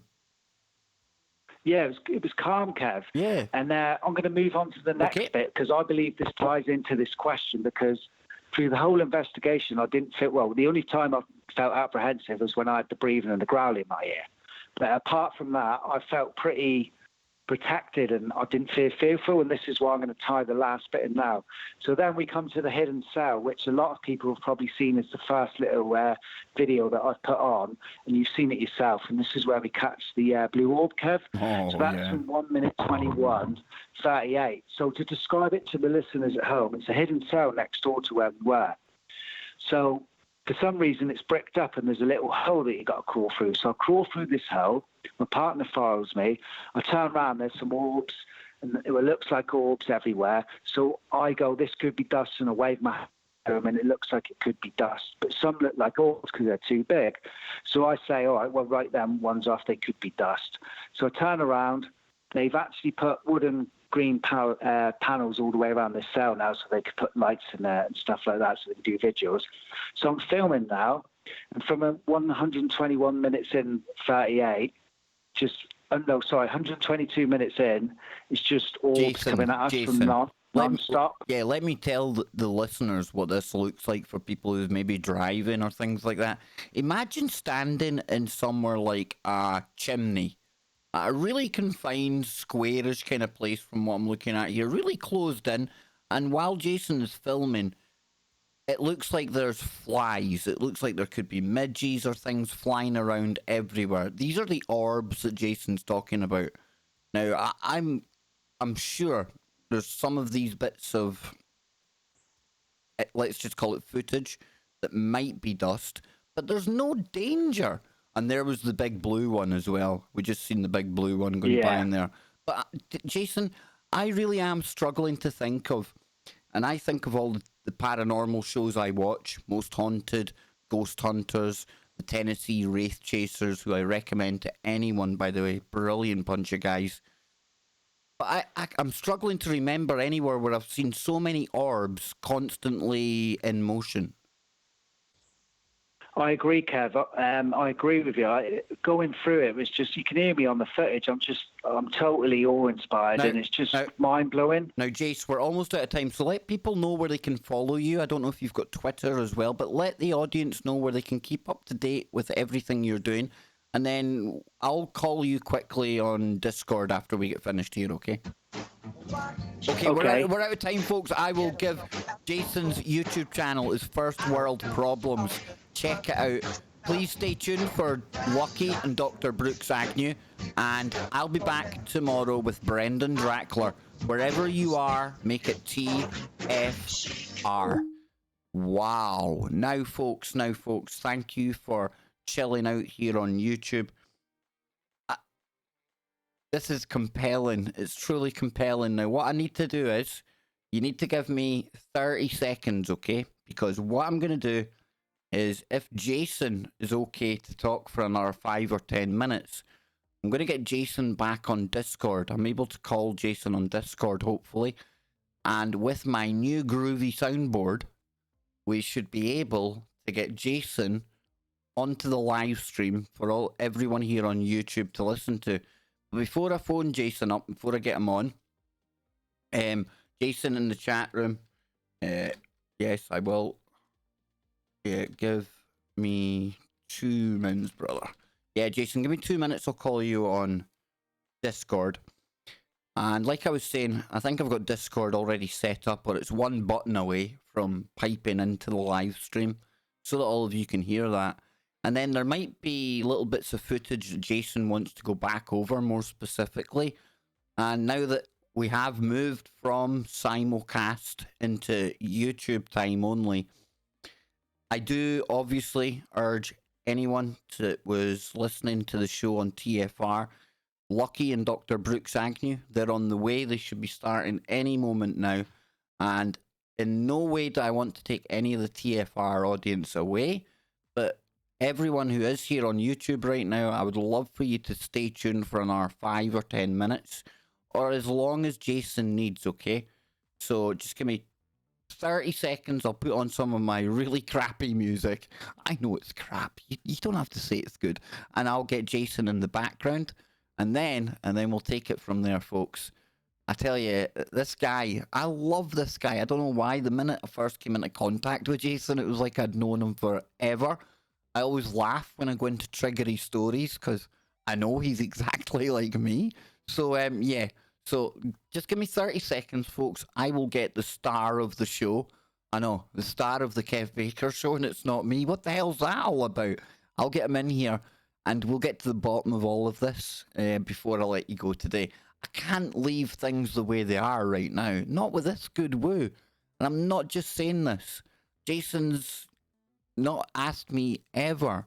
I think maybe once he said, you know, right at the very beginning, you know, it'd be great if you could help me get the YouTube channel out there. And I don't even know if he did say that.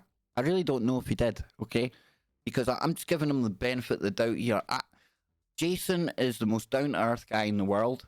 And with not even 200 subscribers, you're looking at this footage, folks. It's HD. We haven't even listened to what Jason's saying in it yet because, again, I didn't want to play the video audio for the radio listeners. It's a bit rude, you know. So we'll be able to listen to the video as well now. I can't speak highly enough of this guy, of his channel, of all the banter that he brings to the chat room as well. And we've still got Nano Girl in the chat room. This is fantastic. So I'm going to put on the tunes. I'll give you the little kind of intro scene and I will go and get Jason. Don't go anywhere, folks, please. This is fantastic. Now, this is why I love streaming. I hope it doesn't turn into one of these long, long ones. Oh, please don't. Here we go.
Okay, hang on. Jason, are you there? Hi, Kev. Can you hear me? Oh, Jason. Oh, can I hear you? Dude, we're in live time. We're speaking to each other without that delay. You sound crystal clear. Dude, it's great to speak to you in real time at long last. And man, oh man, now we can get into some of your footage as well. And I want to thank you. First up, we're live on YouTube right now again. Jason, thanks so much for being very thoughtful of the radio audience. I really, truly appreciate that. Because sometimes I'm scared in case we lose the TFR slot because I sometimes go too YouTubey. I forget that I'm a YouTuber or I forget I'm on radio and I switch into YouTube mode. So listen, dude, again, thanks a lot for that. That means the world. And I want to get back to it. Talk to us, man. Take as long as you want, as long as you need. No problem, Kev. Thanks for giving me the opportunity, and it was great talking with you on TFR. Right, so basically we were just finishing off the last bit of the film where we caught the blue orb. Yeah. So we catch the blue orb, and then we get about 35 seconds of orbs again. Then I do a little bit of filming out the window. It's quite funny because I do a swear word. It's on the S one, but she did tell us that there's a hand in the cell. But as I've got in and things have started happening, I've completely forgot about this. So I turn, look out of the cell window, and there's a hand in the other cell. And then I say, oh, sugar. I crap myself then. And then I realise, and I say to Karen, oh, that's the hand that she's on about because there's a hand in the opposite corner. So that's quite funny. Now, Jason, where is it we can see the blue orb again exactly? That is at 1 minute 22:44. But if you go back to 1 minute 22, that's when 1 minute 22:25 is when we start getting the orb storm and orbs coming at us. Like you say, some could be dust, but some of them are too big, changing direction, coming at us. Let's take a listen to the video now. Here we go. If we get there, we go. I'll turn out. Looks like we did last next door when we saw the orbs. You hear me? I'm not even sure what this bit is. I think I've got it on the wrong speed here. Hang on a minute. Yeah. I'm thinking, Jason doesn't speak slow like that. What went? Wow. Oh my god. Some of them could be dust, but some of them were orbs and they're too big. Are you here with me? Yeah, I know you're here. Wow. Wow. Now, that was the big blue one. That is one of the best orbs I've ever seen, bro. Ever. Well, weirdly, unlike that when we was down at Bodmin, I saw that one in real time, the red one. I've just seen that orb, and I'm just overwhelmed at the time, Kevin. There's so much going on, and so much has happened in the night. I'm just like a deer in a headlight. So it wasn't until I got home in the early hours of the next morning that I've had a quick look at some of the footage, and that's when I actually noticed the blue orb. So that's the first time I've seen the blue orb when I played it back, and because in real time I didn't actually notice it was a blue orb, but it's pretty clear that it's a blue orb, isn't it? Very. It's as clear as the red one was on the other page. Yeah. So I'm really happy about that. So we go back then there's a bit more footage. I'm in the cell for about another 5 minutes. I catch some more orbs here and there. Then the film finishes then. So we go back, it's the end of the night. We're talking about the footage we caught. And there's a couple of guys there who are on their 12th vigil. And they've got all the gear. They've got this case with like super camera gear. They've got their own T-shirts with like PKK Paranormal on. They've got all the EMF meters and all sorts. And I'm talking to them. I'm saying, oh, I caught a blue orb and I caught a red one when I was down in Bodmin. And they said they've been doing it for 20 years and they'd never caught anything like that. So I don't know if I'm just lucky or whether I'm susceptible to it. I'm starting to think that now I've looked into what a blue orb is and to go with the red orb. So I'm just going to have a look at my notes. Blue orb means a spiritual guide, because I've looked on about 6 different websites just so I can get the average of what it is. And most of them say it's a spirit guide and some have said it could be an angel guide. It basically means that you're on the right path, and there's a reason that when you see a blue orb, it means that it's showing you for a reason that you're right at the right place at the right time. It means, yes. And if you see a blue orb, one of the other sites said that you should go back to that place because it's showing you for a reason. So, well, I wonder, when you were in the cell as well with your partner, what's your girlfriend's name? Karen. Karen, yeah, when you're in the cell with Karen, you know, listen, I'm speculating here, okay? But when you see an orb storm, as ZX has called that, I like that name for it, it really kind of fits it. I would imagine if you've got orbs flocking to you, not to give you a big head or anything, dude, right? But I think you are. It's hard to say you're in the right place at the right time, but it seems to me like you're not being threatened in any way by any of these energies so far. It's almost as if they're drawn to you. And I hate saying that. I don't mean it to be freaky, Yeah, but you know what I mean? Well, I totally agree with you, Kev, because when I looked into what the blue orb was, I've been thinking about this investigation over the last few days now. And with what happened with the red orb in Bodmin and what that means, that someone's looking after you, security, protection, like a teacher, it said, a spirit teacher and protection, it almost feels like I'm being protected. Yeah. And with knowing that there was an entity in that corner and knowing about this door, it felt like the 3 or 4 places I went to and stood by, they told me they were probably the most paranormal activity places in the building. And I just felt drawn to these places. I didn't really think about where I was going. I just went there on instinct.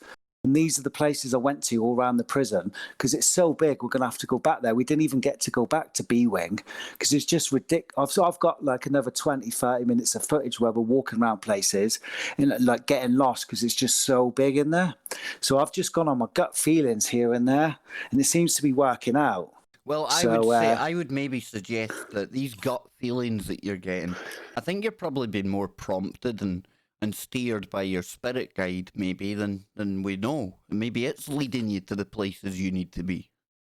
Yeah, I'm hoping so, Kev, because I'm either the luckiest ghost hunter in the world or I've got a bit of an eye for it. I'm not quite sure. Maybe a bit of both. You're already one of the most honest ones because you're one of the few that will actually say live on camera and here on a show that some of the orbs could possibly be dust.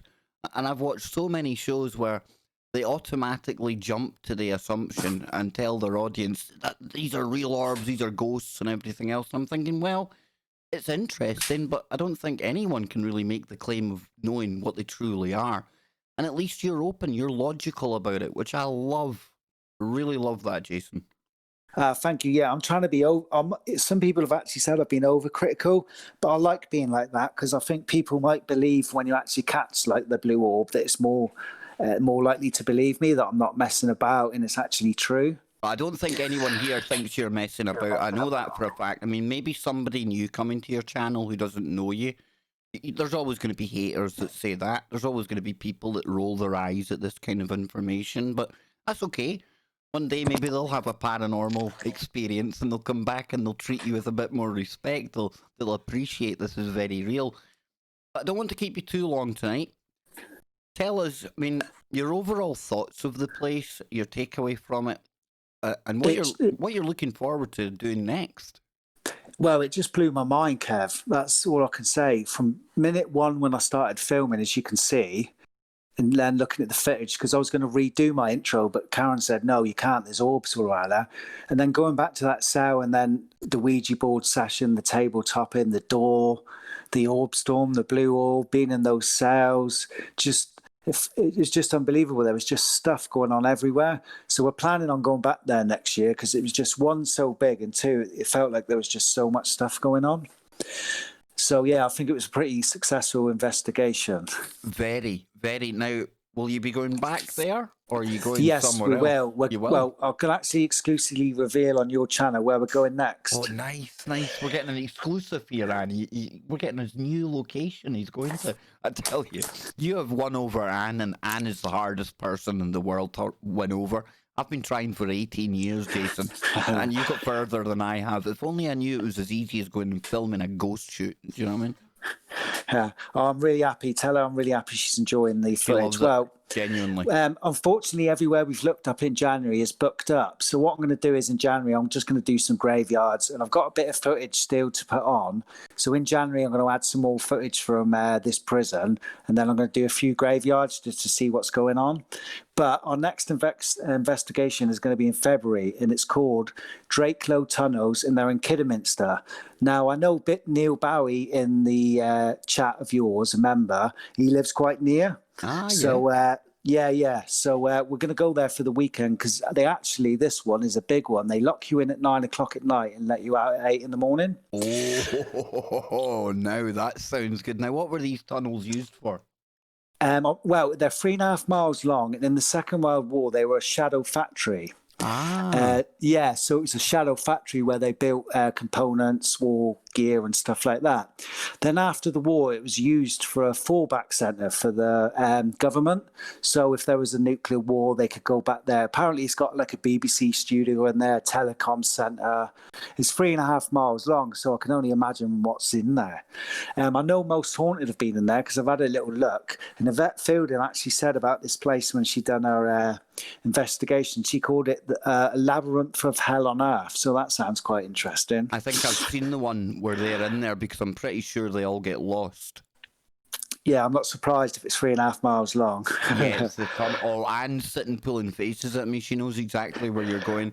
She's a most haunted aficionado, so she is. Right. So that's our next official one. And like I said, we're going to do some bits and pieces.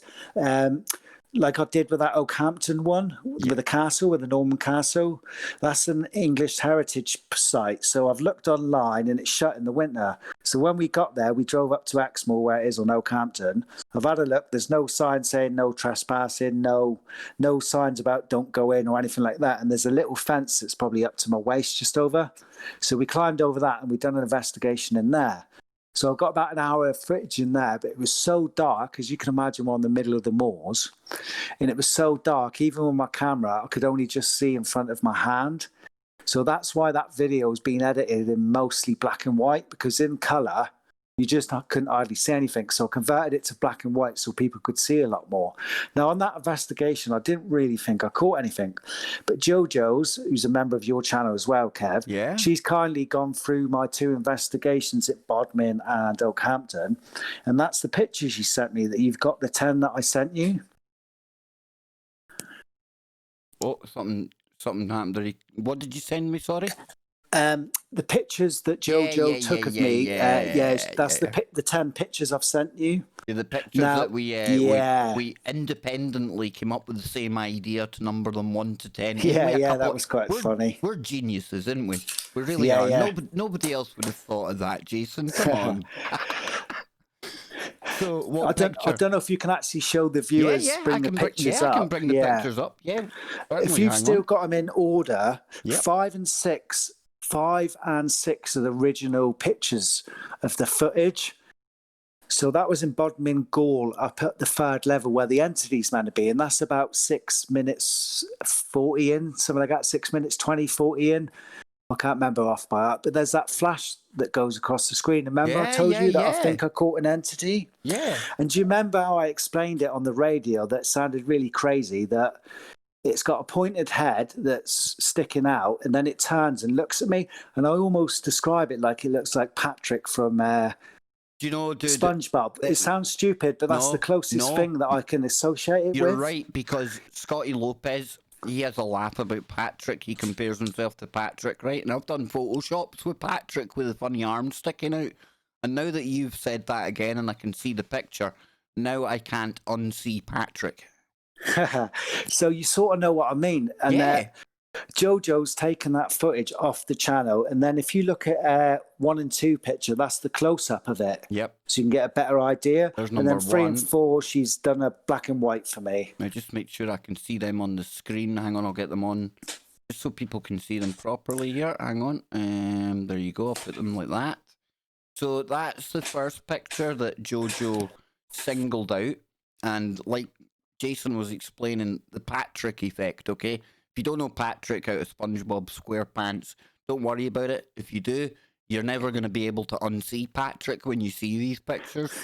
I'm not saying it was Patrick that Jason was hunting down, but I tell you what, it was like it. And a big shout out to JoJo as well, Jason, if she's Yeah, helping she's you do really this. nice of her doing that. So, yeah, thank you, JoJo's. But you can see what I mean. That's not normal, that thing I've caught, is it? No. Whatever it is, it's just, I No. don't know what it is, It's but bizarre. it's not natural. No. Yeah. So, yeah, that's the entity I caught at Bodmin. And then I didn't think I'd catch anything at Oakhampton. And JoJo's kindly sent me. So that would be 7 and 8. Now, the reason I'm asking you to have a look at these, I'm not 100% sure what it is, but when I seen it, Well, I just thought it was very peculiar. I'll explain what I seen when I first put this picture on my computer earlier on. And I don't know if I'm seeing what JoJo's seen or if I'm seeing pareidolia. Because we're obviously seeing a brick wall in front of you there, and it goes off and there's a doorway. But just halfway down that wall that starts on your right-hand side, obviously, it looks to me as if there's like two hands, almost a head, something on the wall. But I'm thinking that's my brain trying to make sense of patterns. But I don't know. What was it that JoJo seen? Well, she said exactly the same thing. I asking you because I've seen the same thing. It almost looks like hands, a head, and if you can see above, it almost looks like a hood. And if you follow it around the blurry bit, it almost looks like a cloak around it, if you know what I mean. No, I totally get what you mean. Absolutely, because it's almost like a tunic or something. This is what I've seen without speaking to Jason today when I first got the images. I'm thinking, that is interesting. But then I have to also say, if you look just to the right of that, you'll see a bit of wall where it's a similar colour to the hands. Yeah. Again, I don't know. No, that's why I thought I'd ask you and your viewers, get their opinion and see what they think. It's unusual, but whatever you say, it do you could know be do you know what it looks like as well? Not to be morbid, but it looks like the position that somebody hanging would end up in. Yeah, I know what you mean. Yeah. But it's definitely weird. It could just be an effect from the camera on the digital, but I just thought it was weird. Yeah, because the rest of the wall looks bricked, and then that looks almost like out of place. Yeah, that's why I thought it was unusual, because it looks like it's almost trying to come through the wall. Yeah, it's almost like the brickwork stops, and then there's this big solid thing. Yeah, so I thought that was pretty unusual. Very. So the last two pictures are 9 and 10. And they're like an orb stripe. And this is the only thing I knew I caught up at Oakhampton, because I actually seen the orb, but she's taken it as in frame by frame, so you can see the stripe of it going across. That is phenomenal. Absolutely phenomenal. JoJo, if you're listening, thank you for doing that. It's almost like you can see the orb in motion. Yeah, exactly. That's why I thought it was pretty good. Now, Jason, when you see that, that looks like a far bigger, more than like substantial energy than just say a microscopic dot floating up by the you know what I'm getting at, yeah? Yeah, it's not a bug anyway, is it? Whatever it is. No, definitely not, dude. Yeah. And so, I don't know about you, right? But when photograph number 10, you see the orb streak, okay? But is there somebody? Are you going to say face? Is there somebody stood in the doorway? No. Now this is another thing. JoJo's told me, and a few other people, Karen's told me, and a few other people, I haven't said anything, they said they could see a face in it. Well, I can see what looks like, and the audience should be able to see this as well now.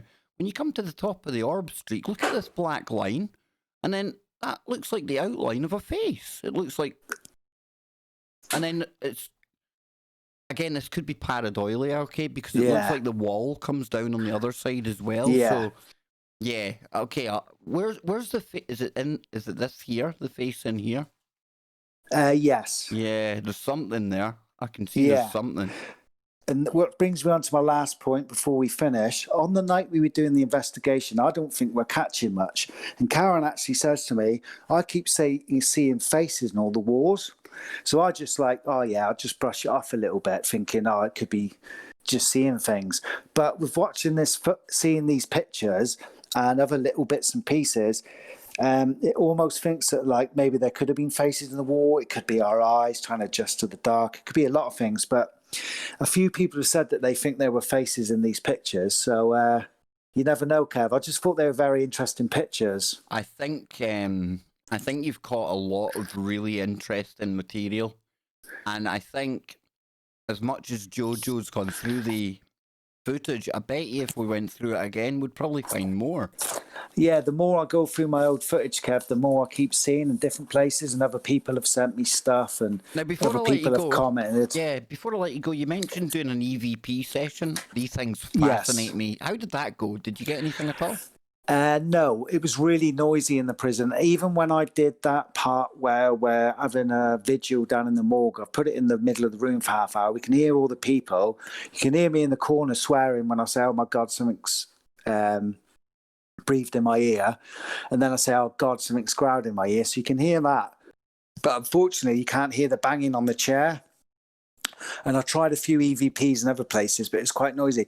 That's the one thing I'm having trouble with. But listening to when you had Scotty on talking about his paranormal experience when he had that show, he was talking about maybe using a magnetic tape instead. Yeah, he was talking about using one of the old cassette style recorders. Yeah, because I don't seem to be having any luck with the digital. You know what? You know what gets me, and I'm going to be really honest when it comes to the EVPs. I usually, when I first hear the playback, I'll hear something, okay? But I usually can't make out what it is that they're definitively saying on the EVP. And I hate it because usually when the investigator then says it says hello or it says this or that, then I'll hear that. But I wonder, would I have heard that if they hadn't told me that? So I think there is definitely something to EVPs, Jason. I really do. I think there's a whole heap of electromagnetic evidence that we could be really tapping into to prove the case for ghosts. Yes. And the EVP... It's just finding the right technology, isn't it? Exactly, dude. Exactly. And it's also finding the right person. Somebody like yourself, for example, who is logical, who isn't out there to blow smoke up our tuchus and tell us everything's a ghost, which is important. And I think an improvement in the equipment, not your equipment, but in general for paranormal investigation, the ghost box as well. A lot of people are really taken by ghost boxes and spirit boxes, and I'm sure if you spend the right money and get something expensive, possibly there might be something to that, but just so many of the cheap and nasty apps and things that you get on your phone, it kind of spoils it, Jason, I think. Yeah, they had the lady, as we were filming down in the old part, there's a little bit of it on film as I come out the old cell. You can hear voices, but she's got the app that's got like the 15,000 program words in. Yeah. Now, it could be true, but I'm not so sure about that. Same here, dude. Yeah. One day I just want to catch a clear voice on a digital recorder or a tape recorder and then think, oh yeah, I've actually caught something there. Remember when you said you had the growl by your ear? Yes. Did anyone else hear that?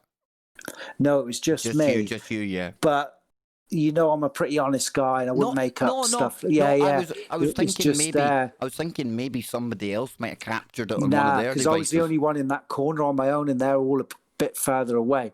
But on the EVP, you can hear my reaction. I'm pretty shaken by it. Jason, I tell you, man, you don't ever have to say to me you're an honest dude. I wouldn't be bringing you on here if I didn't think you were. Trust me, I get many people wanting to come on the show. Many people wanting to come on. Very few really make it.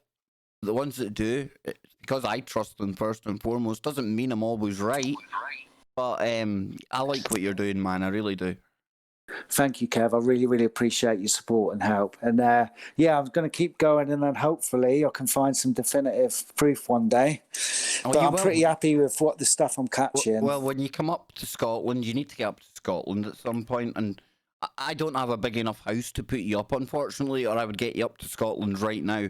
But I think we need to get through to Edinburgh and do the vaults. Yeah, I think we do as well, Kev. And sitting jumping up and down on the couch right now. So I think that's a yes from her as well. Dude, I think we'll have to sort that out for next year, Kev, definitely. Listen, Jason, again, I want to thank you and Karen, obviously, for her giving you your time to come and speak to us tonight. I know us men now, we're all woke, Jason, right? We're and I'm laughing with Jason because anytime I go into the triggery woke stuff, I always think of you first because of what your girlfriend said to you. And I think your girlfriend's bang on. I think Karen got it right. Me and you are cut from the same cloth, man. I'm telling you. Yeah, I think we are. If the world was a black tuxedo, we're a pair of useless slip-on moccasins that are just totally out of shape. We're not fit for this world, dude. I tell you, we're Not from... anymore, No, anyway. yeah, we were definitely cut for a different time, man. But Jason, again, thanks so much, bro. I would get you on time and time again. Anytime you've had an investigation, you want to come and talk about it, anytime you just want to come and hang with me and Scotty or something, just hit me up. And anything we can do for you here, I'm so keen to get you up in the subscribers, dude. I'm more keen to get you elevated than I am me. I think if I take care of you, my channel will take care of itself. It's already going fine. I just want to see you getting up to where you should be, all right? Thank you very much, Kev. You're a real, genuine, nice bloke, and I really appreciate all your help. Oh, dude, I love you to bits, man. Okay, so folks, I'm going to let Jason get back to it. Thank Karen for your time. I know she's the boss, all right? So just same as Anne's the boss. So Karen, thank you for letting me hang with Jason. And I'll let you get back to it, brother, all right? And stay in touch. Thank you very much, Kev. You have a great Christmas. Oh, I will Thank do. you. I will do, bro. Thank you. You too. Thank you, Jason. Bye-bye. Take care. Dude, don't thank me. I thank you. That was awesome. Thank you. So, folks, here we are. We're back again. Just me and well, all of you. I think we've got about, how many? We've got 125 still hanging. This is awesome. Absolutely awesome. So, half Q in the chat room saying, OMG, Kev, I don't know what I've done. Usually I've done something wrong. Nano Girl, S bar in the chat room. Now then, I'm just scrolling back up the comments because I was asking Nano when it is should be available to come on next week. So if I can't get it by the end of today's show, then I will get it for tomorrow. I'll find out a date when she's coming onto the show. I'm still waiting to see why Half Q is saying OMG, Kev. I don't know, what have I done, Half Q? Did I do something wrong again? I always do something wrong. I don't know. But folks, thank you so much for tuning in today. A big thank you to Alan, our caller from Canada. A big thank you to Vince, our caller from the US. And of course, a huge thank you to Jason, all the way from the UK. Yes, very close to me. Well, not very close to me, actually, the other end of the country, but closer than Canada, closer than the US, right? So Nano says a Thursday, Friday, or Saturday next week. Jason, you've nothing to thank me for. I thank you. You've given the audience a lot to think about tonight. You've, I would go as far as to say we've infotained the masses. Good information for you to consider and entertained along the way. What more can you ask for, right? So tonight, I lost half of the channel by talking positively about 5G. Hey, shit happens. And then we then got into the callers, and then Jason, again, he stole the show. Getting used to Jason stealing the show now. It's what it's all about. Lessons for life in the chat room. Brother, you are doing some great work as well. Do you know who you remind me of? You remind me of my channel when I first started out. I used to be doing all the same kind of videos that you're doing right now, only you're doing them far more professionally produced, far better content, better interviewees. You've been to see George Galloway a couple of times. Next time you see George Galloway lessons, you could really do me a huge favour and tell him, there's this wee guy in Scotland who thinks that you should be the next King of Scotland. I want George Galloway on my show. He's the next big fish I want to bring in here. I want Galloway. Now, I know I'm not the most political show on the internet. I used to be, though. And, much like Scotty Lopez and his hidden depths, I reckon I could have a pretty good conversation with our man George Galloway. Oh, heck yeah. Let's get George on here. But please check out Lessons for Life and his channel. And before I go, I'm going to go and I'm going to pull that up for everyone so they can see that and they can sub to that as well. So let me just pull this up a little bigger. There we go. I tell you what, I'm getting used to this simulcasting, multitasking. Simulcasting and multitasking. Yeah, that rhymes. I'm Maybe that should be a song. I don't know. But let's go to YouTube. There we go.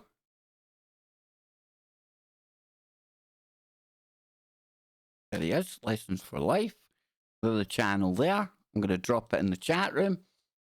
And I tell you, folks, get subbed to this dude. Here we go. Boom.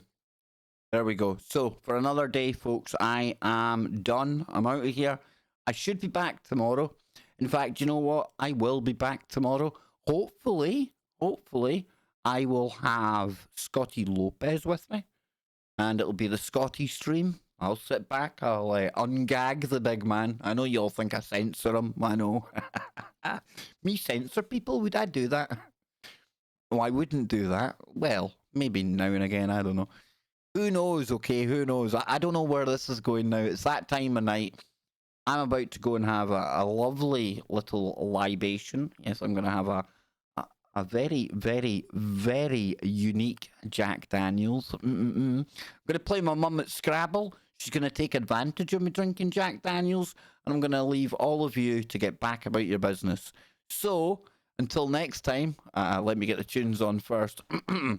Now that I've got it all set up just right, yes, let's do it this way, right? You ready? Keep your mind open. Keep looking for the woo, but not to the point where your brain turns to black goo. Ah, yes, indeed. And Lessons for Life, enough love. Would love to ring in tomorrow if the phones are open again. Now, I've got Brendan Drackler on the show tomorrow, but yeah, we need to get you into the Discord, Lessons for Life. And anyone else who's struggling with Discord, I struggle with Discord, but maybe one day on one of our more relaxed kind of streams, we'll just go into Discord and we'll chill out. And anyone that wants to join while we're there, we'll help you through it. Like I say, I really have no clue most of the stuff Discord can do. However, there's other people in there that do know what's happening on Discord and they can keep us right. So I'm going to play that one more time, my little outro, now that I get it right every time. You ready? You ready? Keep your mind open. Keep looking for the woo, but not to the point where your brain turns to black goo. Okay, before I go, you all want to hear me doing the Schmeagol voice, don't you? Don't you? Yeah? My precious. My precious.